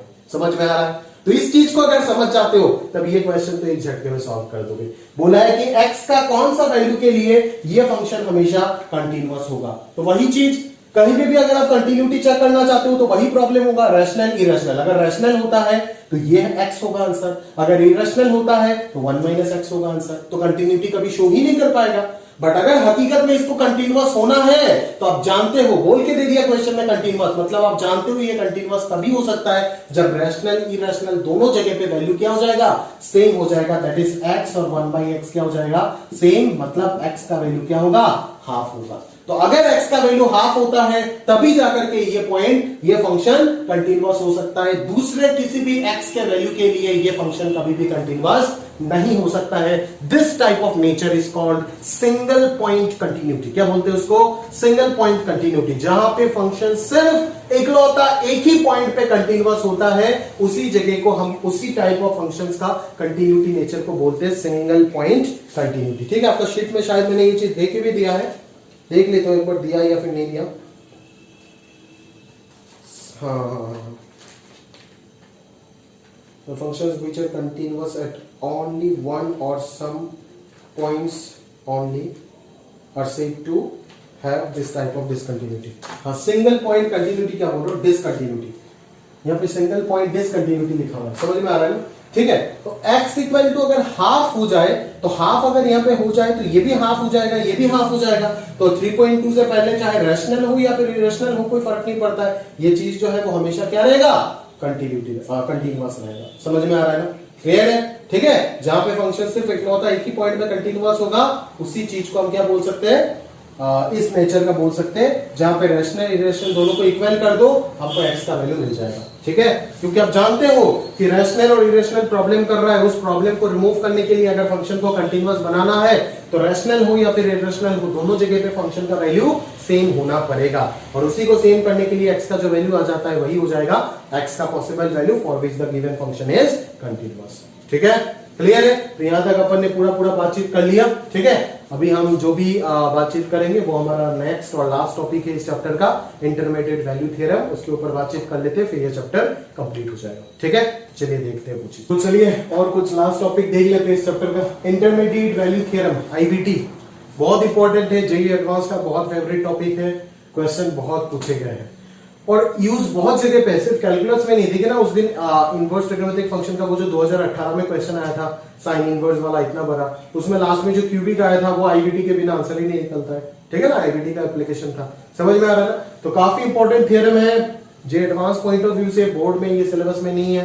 ठीक है, बोर्ड के लिए कुछ नहीं चाहिए ये सब, but advance point of view से काफी इंपॉर्टेंट चीज है। ठीक है, तो लास्ट टॉपिक है सिलेबस का, देख लेते हैं इसको। देखिए, बोलता क्या है कि fx is a continuous function in the closed interval a, b and f of a और f of b इक्वल नहीं है। ठीक है, दो बार लिख दिया, बुरा मत मानिएगा। अच्छा, उधर आपका वो शीट में वो करेक्ट कर लीजिएगा, वो यार सिंगल पॉइंट डिसकंटिन्यूटी लिखा हुआ है, पता नहीं यार किस धुन में था, कंटिन्यूटी होगा, आप समझ ही रहे होंगे, है ना? सिंगल पॉइंट डिसकंटिन्यूटी 2 बार लिखा हुआ है, उस चीज को करेक्ट कर दीजिएगा। ठीक है, लास्ट मतलब सेकंड लास्ट पेज में। ठीक है ना? तो चलो इधर देखो, fx is if fx is continuous on closed interval a, b and f of a and f of b are not equal, then for any value c belongs to f of a, f of b, there exists one number x naught belongs to a to b such that f of x naught equal to c।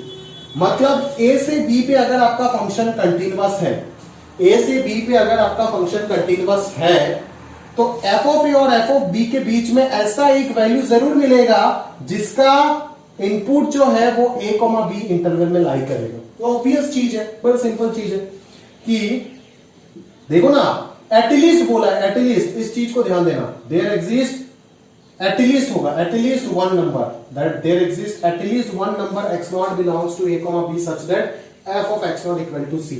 क्योंकि और भी बहुत कुछ मिल सकता है, जैसे इस graph में देखो कि a से b पे फंक्शन कंटिन्यूअस है और f of a f of b equal भी नहीं है, ठीक है, बट स्टिल आप देखो कि there exist a point c such that there exist a point c such that f of x1 f of x2 f of x3 all are equal to c।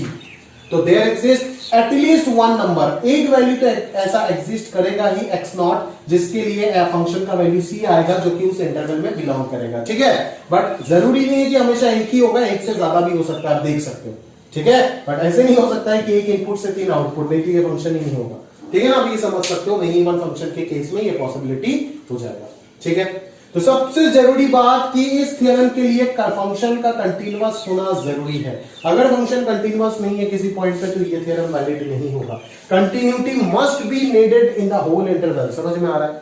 दूसरा, इस थ्योरम का converse true नहीं है, कि अगर ऐसा हो रहा है कि सच दैट देयर एग्जिस्ट, मतलब a से b पे एक फंक्शन है, तो f ऑफ a और f ऑफ b के बीच में एक आउटपुट मिला, जिसके कॉरस्पॉन्डिंग एक इनपुट उसी इंटरवल में मिल रहा है। मान लो फंक्शन यहां पे ब्रेक हो गया, तो क्या करोगे आप? फंक्शन तो डिसकंटिन्यूअस है ना ए से बी होल इंटरवल में, बट आपको जो वैल्यू मिला वो उससे पहले मिल गया, ठीक है। तो कन्वर्स इस थ्योरम का ट्रू बिल्कुल भी नहीं है, ठीक है। Converse of this theorem is not true, ये ध्यान रखिएगा, और कंटिन्यूटी नेसेसरी है इस थ्योरम का वैलिडिटी के लिए, ठीक है। अगला चीज देखते हैं। अगला चीज वही है जो सबसे काम का चीज है और सबसे तगड़ा चीज है। If fx is continuous in a, b and f of a and f of b are opposite in sign, अगर fx कंटिन्यूअस है और f of b पे sign positive, f of a पे फंक्शन पॉजिटिव और b पे function negative, तो there exist at least one root of fx equal to 0। याद है, ये चीज मैं आपको ऑलरेडी 11th में फंक्शन में बता चुका हूं, ठीक है। 1 root, 3 root, 5 root, 7th root, वैसे के लिए number of roots of fx equal to 0 must be odd in nature. और अगर f of a और f of b same sign का होता है, तो number of roots of fx equal to 0 even हो जाएगा। ये क्लास 11th में जब पॉलिनोमियल फंक्शन पढ़ाया था, तो उसके बाद इस नोट में हम लोग बातचीत कर चुके थे, ठीक है। तो वही चीज है इंटरमीडिएट वैल्यू थ्योरम, जो आपको अच्छे से याद रखना है, बट इसको अप्लाई कैसे किए जाते हैं सवाल में, वो हम अच्छे से देखते हैं अभी, ठीक है। चलो, तो उसका एप्लीकेशन पार्ट पे फोकस करो, ठीक है। ध्यान से देखो, सवाल देखो, आपके एक्सरसाइज 2 के ही कुछ क्वेश्चंस हैं, करा देता हूं मैं। देखो 33, suppose that fx is continuous in 0 to 1 and f0 f1 का वैल्यू 0 दे रखा है। Prove that f of c is equal to 1 minus c square। आपको क्या प्रूफ करना है? आपको प्रूफ करना है f of c is equal to 1 minus 2c square for some c belongs to 0 to 1, ठीक है। तो इस प्रकार की क्वेश्चन के लिए मैं हमेशा एक चीज सजेस्ट करूंगा आपको, कि आप एक फंक्शन बनाओगे। इस तरीके का क्वेश्चन सॉल्व करने के लिए आप एक फंक्शन बनाओगे।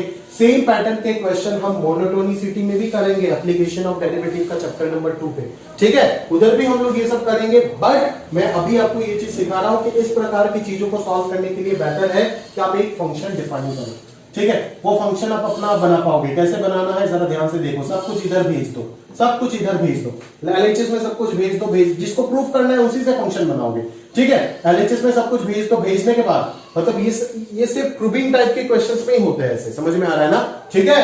तो आप जिसको फंक्शन बनाना है वो सारी चीज इधर लेके आ जाओ, और ये जो एक्सप्रेशन बना इसको एक फंक्शन मान लो gx, ठीक है। Let us consider a function gx is equal to fx plus 2x square minus 1 for some x belongs to 0 to 1। ये मेरा एक फंक्शन है। यहां से मैंने क्वेश्चन स्टार्ट किया, अभी जरा ध्यान से देखो। Here fx is continuous in 0 to 1, बिल्कुल सही। ये पॉलिनोमियल फंक्शन है, तो ये भी कंटिन्यूअस हो गया 0 से 1 में। Sum of two continuous function is another continuous function, मतलब gx भी कंटिन्यूअस हो गया इन 0 to 1, क्योंकि जब तक gx कंटिन्यूअस नहीं होगा 0 to 1 में, तब तक उसमें आप इंटरमीडिएट वैल्यू थ्योरम नहीं लगा पाओगे, ठीक है। तो आपने प्रूफ कर दिए gx कंटिन्यूअस है 0 to 1 में। अभी आप एक्सट्रीम वैल्यूज, इंटरवल का एक्सट्रीम वैल्यूज पे वैल्यू चेक करो। g ऑफ 0 कितना आ रहा है? f0 minus 1, f0 कितना है 0, तो ये -1 हो गया। और g ऑफ 1 कितना आ रहा है? f1 प्लस 1, तो f1 कितना है 0 प्लस 1 1, तो ये ग्रेटर देन 0, ये लेस देन 0, मतलब एक्सट्रीम वैल्यूज पे वैल्यू जो है वो ऑपोजिट साइन का है। ये थर्ड लास्ट जो एप्लीकेशन था यहां पे था, मतलब 0 पे वैल्यू नेगेटिव और 1 पे वैल्यू पॉजिटिव, ठीक है, 0 पे वैल्यू नेगेटिव 1 पे वैल्यू पॉजिटिव और फंक्शन भी कंटीन्यूअस है, तो डायरेक्टली इंटरमीडिएट वैल्यू थ्योरम का सारे कंडीशन सेटिस्फाई हो चुके हैं। तो आप ये बोल सकते हो कि 0 से 1 के बीच में एटलीस्ट एक रूट तो एग्जिस्ट करेगा ही, किसका, gx is equal to 0 function का। मतलब आप क्या लिख सकते हो, by intermediate value theorem we can conclude that there exist at least one point x not such that g of x not, या फिर उसको c ही बोल दो, there exist at least one point c such that g of c is equal to 0, और g of c क्या हो जाएगा, f of c plus 2c square minus 1 is equal to 0, और यहां से प्रूफ हो गया f of c का value 1 minus 2c square for all there exist for some c belongs to 0 to 1। समझ में आ रहा है? तो इस प्रकार से आसानी से पूरा चीज को आप प्रूफ कर सकते हो, ठीक है। This is the ultimate application of IVT, ठीक है। आगे चलते नोट कर लीजिएगा प्रॉपर्ली, मैं इतना अच्छे से लिख नहीं रहा हूं, आप प्रॉपर्ली अच्छे से लिख के रखिएगा, क्योंकि ये सब सब्जेक्टिव प्रॉब्लम्स है, और ये सब्जेक्टिव प्रॉब्लम्स करना जरूरी है, क्योंकि इनके ऊपर बेस करके आपको एप्लीकेशन ऑफ डेरिवेटिव में बहुत सारी चीजें पूछे जा सकते हैं, ठीक है, ये बहुत काम का चीज है। अगला, f एक कंटीन्यूअस फंक्शन है इन द इंटरवल 0 to 1 सेम, है ना, आपको ये प्रूफ करना है। तो ये प्रूफ करना है तो आप gx क्या बनाओगे, अभी तो देख के पकड़ लोगे आप, fx प्लस x माइनस 1 सबको इधर भेज दो, तो यही आएगा। अभी g of 0 चेक करो, g of 0 कितना आएगा, f of 0 माइनस 1। अभी मुसीबत आ गया कि f of 0 का तो वैल्यू दे ही नहीं दिया हुआ है, बट आप जानते हो, देखो फंक्शन का रेंज दिया हुआ है, रेंज अगर दिया हुआ है तो fx क्या होगा, x का वैल्यू कुछ भी हो जाए, fx हमेशा 0 से 1 के बीच में ही होगा। तो अगर ये 0 से 1 के हमेशा बीच में है, तो यहां से माइनस 1 अगर करेंगे तो हमेशा ये लेस देन 0 आ जाएगा। समझ में आ रहा है ना? और अगर मैं g of 1 का बात करूं तो ये f of 1 आ जाएगा, f of 1 भी हमेशा क्या हो जाएगा, 0 से 1 के बीच में होगा, जो कि ग्रेटर देन 0। तो वही आपका ऑपोजिट साइन का कंसेप्ट मिल गया। और gx फंक्शन कंटीन्यूअस होगा क्योंकि fx कंटीन्यूअस है और ये लीनियर पॉलिनोमियल है, ये तो कंटीन्यूअस होगा ही, तो sum of two continuous will be continuous. तो कंटिन्यूटी का कंडीशन और ऑपोजिट साइन वाला कंडीशन एक्सट्रीम वैल्यूज पे दोनों सेटिस्फाई हो गया, तो आईवीटी लगा दो, लगाने के बाद ही आपका प्रूफ हो जाएगा। समझ में आ रहा है? तो इसी प्रकार से आप आईवीटी के क्वेश्चन सॉल्व कर पाएंगे, ठीक है। अगला वाला क्वेश्चन सेम फ्लेवर है, सेम फ्लेवर, बट उसका कैलकुलेशन किस प्रकार से करोगे मैं दिखा देता हूं, ध्यान से देखना।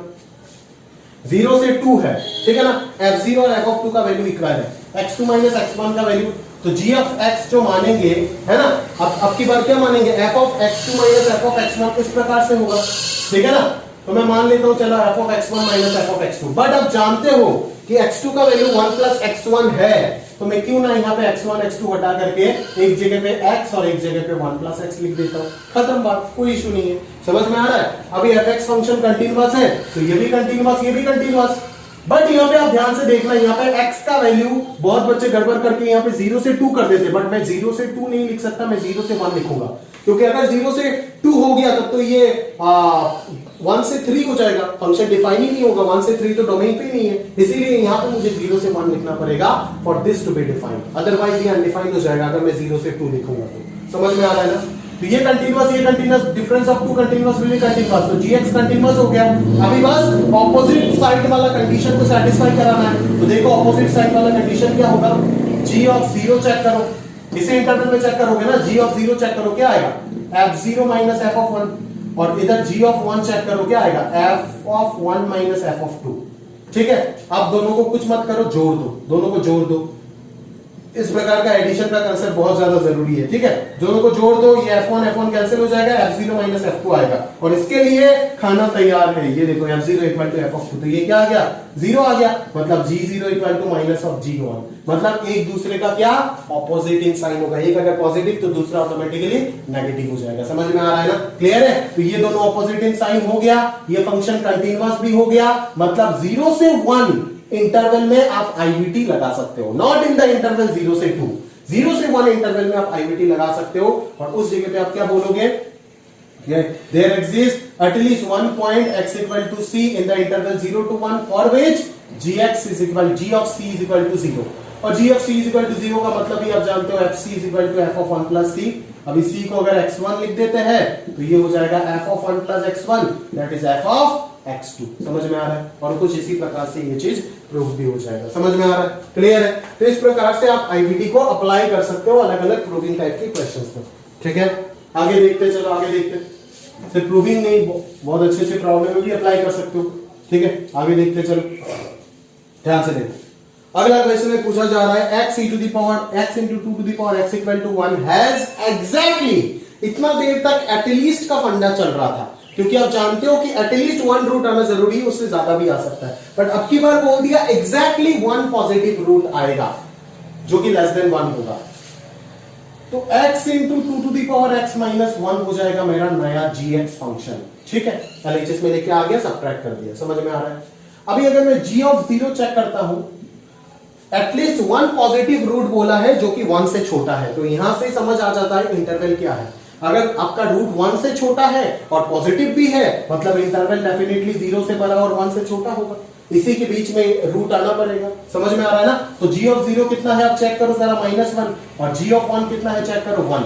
तो ये लेस देन 0, ये ग्रेटर देन 0, और ये फंक्शन आप जानते हो कंटिन्यूअस है, क्योंकि ये दोनों कंटिन्यूअस, इन दोनों का प्रोडक्ट भी कंटिन्यूअस, और कंटिन्यूअस का डिफरेंस भी कंटिन्यूअस। तो ये gx कंटिन्यूअस हो गया, साइन ऑपोजिट हो गया, तो इस इंटरवल में आप आईवीटी लगा सकते हो। तो आईवीटी आपको क्या स्टेट करेगा? आईवीटी आपको ये बोलेगा कि 0 से 1 के बीच में gx इज इक्वल टू 0 का, that is x into 2 to the power x is equal to 1, इस इक्वेशन का एटलीस्ट 1 रूट एग्जिस्ट करेगा। बट आपको तो प्रूफ करना है कि एग्जैक्टली 1 रूट एग्जिस्ट कर रहा है। तो एग्जैक्टली 1 रूट अगर एग्जिस्ट करना है, प्रूफ करना है, तो क्या करना होगा? सोचो कि इस इंटरवल में फंक्शन को मोनोटोनिक भी प्रूफ करना होगा, क्योंकि अगर ये फंक्शन इस इंटरवल में सिर्फ इंक्रीज या फिर सिर्फ डिक्रीज कर रहा है, तब ये क्लियर हो जाएगा कि फंक्शन एक ही बार इसको कट मारेगा। ठीक है, और अगर ये मोनोटोनिक नहीं होगा इस इंटरवल में, तो फंक्शन एक से ज्यादा बार इसको कट कर सकता है। समझ में आ रहा है? तो चलिए इसका डेरिवेटिव निकाल देते हैं f' x का। ठीक है, वो कितना हो जाएगा? x into derivative of 2 to the power x will be 2 to the power x log 2 into derivative of star will be x का डेरिवेटिव 1 है और इधर तो 0। ठीक है, अभी ये हमेशा पॉजिटिव, ये भी हमेशा पॉजिटिव, और x का वैल्यू क्या है? 0 से 1, ये भी हमेशा पॉजिटिव, मतलब g' ग्रेटर देन 0 हो गया for all x belongs to 0 से 1। मतलब इस इंटरवल में फंक्शन हमेशा इंक्रीज करेगा। अगर फंक्शन हमेशा इंक्रीज करता है, तो by IVT and the concept of monotonicity we can state that there will be only one root of the equation gx equal to 0 in the equation in the interval 0,1। मतलब x into 2 to the power x is equal to 1 इस equation का exactly one root exist करेगा 0 से 1 वाले interval में, जो कि positive भी होगा और डेफिनेटली 1 से छोटा भी होगा। तो इस तरीके से आप इसको भी प्रूफ कर सकते हो। समझ में आ रहा है ना? आईवीटी के साथ मोनोटोनिसिटी मिक्स हो गया, तो एटलीस्ट से पूरा चेंज होकर के एग्जैक्टली 1 बन गया। समझ में आ रहा है ना? इंटरेस्टिंग फैक्ट है। क्लियर है? चलो अगले सवाल पे बातचीत करते हैं। मैं थोड़ा सा जल्दी जल्दी पढ़ा रहा हूं क्योंकि टाइम लिमिट क्रॉस हो चुका है ना, वीडियो का लेंथ काफी ज्यादा हो जाता है, मेरे को बहुत ज्यादा प्रॉब्लम हो जाता है, मैं टाइम पे वीडियो दे नहीं पाता हूं। ठीक है, तो अगला चीज देखते हैं। अगला क्वेश्चन, f(x) एक कंटीन्यूअस फंक्शन है सच दैट f1000 का वैल्यू 999 है। f1000 का वैल्यू है 999, और जो फंक्शनल रूल आपको दे रखा है वो है f(x) into f of x is equal to 1। अभी आप यहाँ पे x का वैल्यू पुट कर दो तो 1000, तो क्या होगा देखो, f1000 इंटू f of 1000, सही है, f of 1000 ये कितना हो गया? 1 हो गया। तो f1000 999 है, तो f of 999 का वैल्यू कितना आ गया? 1/999। ठीक है, क्लियर है? ये मैंने एक रिजल्ट निकाल दिया, ये एक रिजल्ट दिया हुआ था आपके पास। मतलब आप ध्यान से सोचो एक चीज कि 999 पे फंक्शन का वैल्यू आ रहा है 1/999, इतना छोटा, और 1000 पे जस्ट थोड़ी देर बाद वैल्यू जो है वो चला गया 999 पे। मतलब मैं ये बोल सकता हूं ना कि 1/999 और 999 के बीच में एक ऐसा पॉइंट जरूर आएगा जिसके कोरिस्पॉन्डिंग जो इनपुट होगा वो 999 और 1000 के बीच में होगा। समझ में आ रहा है? क्लियर है? तो मैं क्या बोल सकता हूं, there exist a point x is equal to c by intermediate value theorem, क्योंकि फंक्शन को ऑलरेडी कंटीन्यूअस वो लोग बोल के दे दिया। ठीक है, मैं इस इंटरवल में 999 से 1000 इस इंटरवल में मैं आईवीटी लगा रहा हूं क्योंकि फंक्शन कंटीन्यूअस ऑलरेडी बोल के दे दिया। ठीक है, समझ में आ रहा है? तो अगर फंक्शन कंटीन्यूअस है तो आप आईवीटी लगा सकते हो। तो आईवीटी लगाने के बाद इतना देर तो ऊपर सारे क्वेश्चन में मैं वो नीचे वाला थर्ड पॉइंट नोट वाला यूज कर रहा था, बट अभी मैं pure statement of IVT use कर रहा हूं। ठीक है, 999 से 1000 के बीच में एक ऐसा पॉइंट एग्जिस्ट जरूर करेगा C, F of C, such that उसका जो वैल्यू आएगा वो किस दोनों वैल्यू के बीच में होगा, 1/999 और 999 के बीच में होगा। इन दोनों के बीच में एक ऐसा एक वैल्यू एग्जिस्ट करेगा सी जिसका आउटपुट इन दोनों के बीच में होगा। ठीक है, अब इन दोनों के बीच में कोई भी आउटपुट हो सकता है, और मैं होशियार हूं तो मैं मान लूंगा आउटपुट क्या है 500, क्योंकि मुझे एफ ऑफ 500 का वैल्यू निकालना है। तो मैंने मान लिया एफ ऑफ सी का वैल्यू क्या 500। समझ में आ रहा है ना? देयर एग्जिस्ट बाय आईवीटी में ये लिख सकता हूं कि इस इंटरवल में एक ऐसा पॉइंट सी एग्जिस्ट करेगा for all C belongs to 999 से 1000। इसी इंटरवल में एक ऐसा पॉइंट सी एग्जिस्ट करेगा जहां पे फंक्शन का वैल्यू इस रेंज के बीच में होगा। तो इस रेंज के बीच का एक भी वैल्यू आप ले लेते हो, 500 ले लेता हूं क्योंकि एफ ऑफ 500 आपको निकालना है ना। अभी आप कुछ मत करो, एक्स का वैल्यू सी पुट कर दो, तो ये कितना आ जाएगा, ये देखो खत्म बात। ये F C into F of C हो गया ना। अभी एफ ऑफ सी का वैल्यू कितना हो गया 500, और इधर कितना आ गया एफ ऑफ 500। समझ में आ रहा है ना? Equal to 1।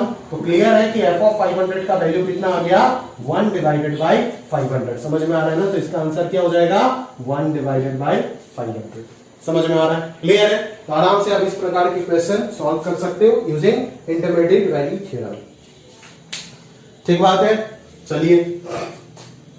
चलिए ये भी हो गया। अगले क्वेश्चन की ओर बढ़ते हैं। ठीक है ना? ज्यादातर क्वेश्चन मैं करके दे रहा हूं इंटरमीडिएट वैल्यू थ्योरम का। देखो अगला क्वेश्चन देखो 40 में भी सिमिलरली वही कंसेप्ट, gx मान लेंगे एक function modulus of px minus e to the power x। ठीक है, px show that this has at least one solution, this has at least one solution. At least कोई ना कोई सॉल्यूशन एग्जिस्ट करेगा, वो आपको प्रूफ करना है। ठीक है, तो यहां पे आप जरा ध्यान से देखिएगा। अच्छा एक चीज सोचो, इसका एटलीस्ट वन सॉल्यूशन, इस चीज का एटलीस्ट वन सॉल्यूशन और इस चीज का एटलीस्ट वन सॉल्यूशन, क्या बात बराबर है? बिल्कुल बराबर है। समझ में आ रहा है ना? ये कब 1 के इक्वल होगा। ठीक है, तो कुछ इस प्रकार से चीजों को रीड करते हैं। मतलब ये मेरा हो जाएगा फंक्शन, ये gx हो जाएगा मेरा e to the power minus x into modulus of f of x, p of x। ठीक है, मैं समझ सकता हूं कि आपका px यहां पे पॉलिनोमियल, आप बोलोगे एक sir e to the power x को सब्ट्रैक्ट करके पहले जैसे gx बनाए तो उसी प्रकार से बनाओ ना, क्या इश्यू हो रहा है? बट क्या इश्यू हो रहा है मैं बता रहा हूं, क्योंकि यहां पे कोई इंफॉर्मेशन नहीं है, कोई इंफॉर्मेशन दिया नहीं, डायरेक्ट बोल दिया कि इसका एटलीस्ट वन सॉल्यूशन एग्जिस्ट कर रहा है, चेक करो। तो मैं जरा थोड़ा सा ऐसे ही अपने मन मर्जी से मैं चेक कर रहा हूं कि देखते हैं कि बहुत बड़ा और बहुत छोटा वैल्यू पे फंक्शन क्या हो रहा है, इसका नेचर क्या हो रहा है, वो तो देखते हैं। क्या ये कभी भी 1 के इक्वल हो पाएगा या नहीं, वो देखते हैं एक बार। चलो, तो एक बार limiting value of gx check करो, एक बार इंफिनिटी में चेक करो, और एक बार आप माइनस इंफिनिटी में चेक करो। चेक करो जरा, कोई इश्यू नहीं। एक बार इंफिनिटी में, एक बार माइनस इंफिनिटी में चेक करो, क्या होगा जरा ध्यान से देखते हैं क्या होगा। gx क्या है? Modulus of px divided by e to the power x। ठीक है, यहां पे भी क्या होगा, x tending to minus infinity modulus of px divided by e to the power x। अगर e का वैल्यू मैंने इंफिनिटी बोला तो ये क्या हो गया, px will tend to infinity, और e to the power x भी क्या होगा इंफिनिटी। मतलब ये क्या फॉर्मेट बन गया, इंफिनिटी बाई इंफिनिटी।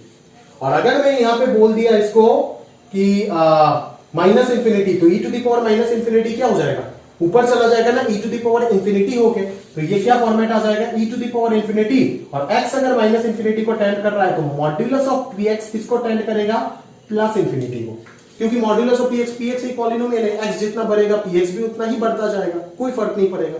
ठीक है ना, बट मॉड्यूलस होने की वजह से ये प्लस हो गया। ठीक है, तो e to the power infinity will tend to infinity into infinity, तो इंफिनिटी इंटू इंफिनिटी कोई इंडिटरमिनेट फॉर्म तो नहीं होता है, तो ये डायरेक्टली किसको टेंड कर रहा है, इंफिनिटी को टेंड कर रहा है। बट आप जानते हो कि ये क्या बन गया, ये लॉपिटल का फॉर्मेट बन गया, और आंख बंद करके मैं इसका आंसर 0 लिख दूंगा। यहां पे लगा दिमाग, कैसे दिमाग लगा जरा ध्यान से सोचो।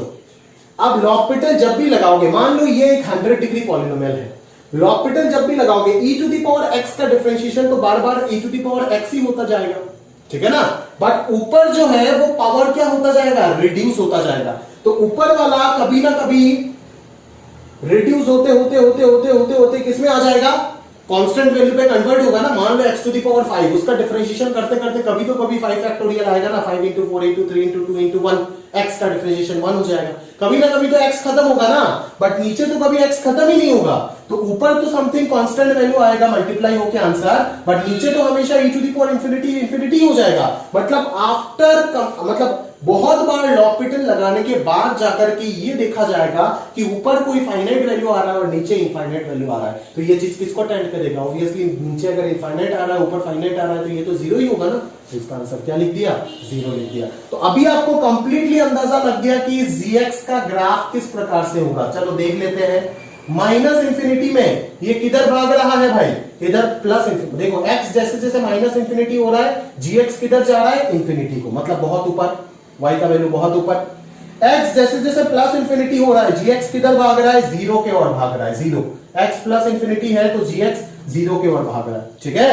तो ग्राफ जो होगा वो यहां से यहां तक ऐसे डिक्रीज करता रहेगा ना, बोलो समझ में आ रहा है, डिक्रीज करता रहेगा ना। तो अगर ग्राफ डिक्रीज करता रहेगा तो ये कभी ना कभी तो y एक्सिस को कट करेगा। y एक्सिस को कट ना करे कोई फर्क नहीं पड़ता है, बट आप ध्यान से देखो ना, अगर ये कंप्लीटली प्लस इंफिनिटी से जीरो तक डिक्रीज कर रहा है, एक्सपोनेंशियली डिक्रीजिंग फंक्शन की तरह लग रहा है, तो कभी ना कभी किसी ना किसी x का वैल्यू के लिए ये तो 1 होगा ना, किसी ना किसी x का वैल्यू के लिए ये तो 1 होगा ना। समझ में आ रहा है, क्लियर है, तो बस खत्म हो गया। समझ में आ रहा है।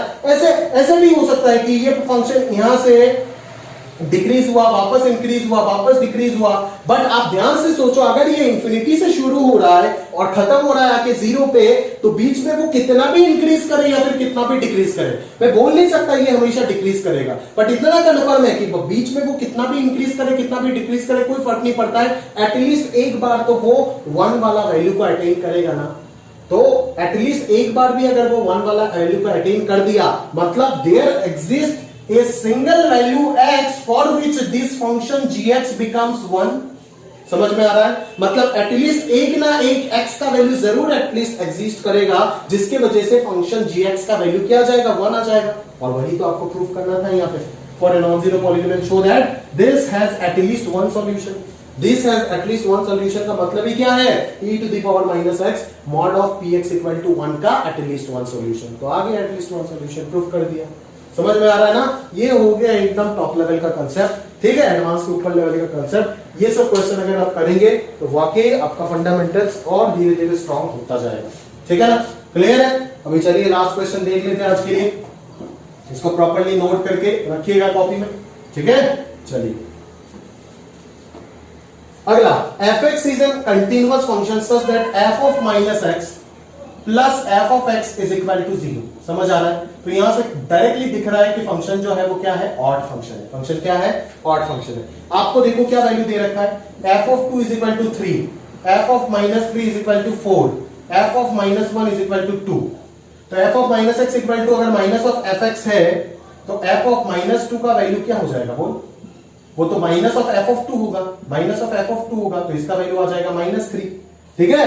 फिर एफ ऑफ 3 का वैल्यू क्या हो जाएगा, माइनस ऑफ एफ ऑफ -3 हो जाएगा। देखो x का वैल्यू -3 पुट कर दिया, समझ में आ रहा है ना, क्लियर है। तो इसका आंसर कितना आ जाएगा, -4 आ जाएगा। और एफ ऑफ 1 का वैल्यू हो जाएगा minus of F of -1 that is -2। तो 3 वैल्यू दिया था, इस रिलेशन को यूज करके हमने और 3 वैल्यू निकाल दिया। तो चलो आइडिया लगाते, कहां पे पता चला आपको वैल्यूज, आपको पता चला वैल्यूज 2 पे, आपको पता चला 3 पे, चलो 1 2 3 इन तीनों वैल्यू पे पता चला, फिर -1 फिर -2 फिर -3 पे पता चला। जरा ध्यान से देखो, 3 पे x इक्वल टू 3 पे फंक्शन का वैल्यू -4 दैट इज नीचे, ठीक है। x इक्वल टू 1 पे फंक्शन का वैल्यू -2 दैट इज नीचे बट इससे थोड़ा सा ऊपर होगा।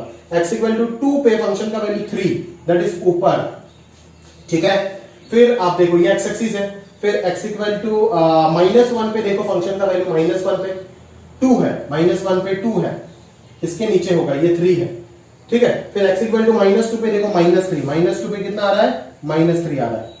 समझ में आ रहा है ना, -2 पे कितना आ रहा है, -3 आ रहा है। समझ में आ रहा है, ये -2 ये -3 ये -4, ठीक है। फिर f ऑफ -3 देख लो कितना, f ऑफ -3 कितना, 4 मतलब सबसे ऊपर, ठीक है, क्लियर है। मतलब आपका फंक्शन जो है वो इस पॉइंट से, यार दिख तो रहा है ना फंक्शन, हाँ दिख रहा है, मतलब आपका फंक्शन जो है वो इस पॉइंट से पास होना पड़ेगा, ठीक है, आपका फंक्शन इस पॉइंट से पास होना पड़ेगा, इस पॉइंट से पास होने के बाद उसको इस पॉइंट से पास होना पड़ेगा, फिर उसको इस पॉइंट से पास होना पड़ेगा, फिर उसको इस पॉइंट से पास होना पड़ेगा, फिर इस पॉइंट से पास होना पड़ेगा, फिर इस पॉइंट से पास होना पड़ेगा, ठीक है।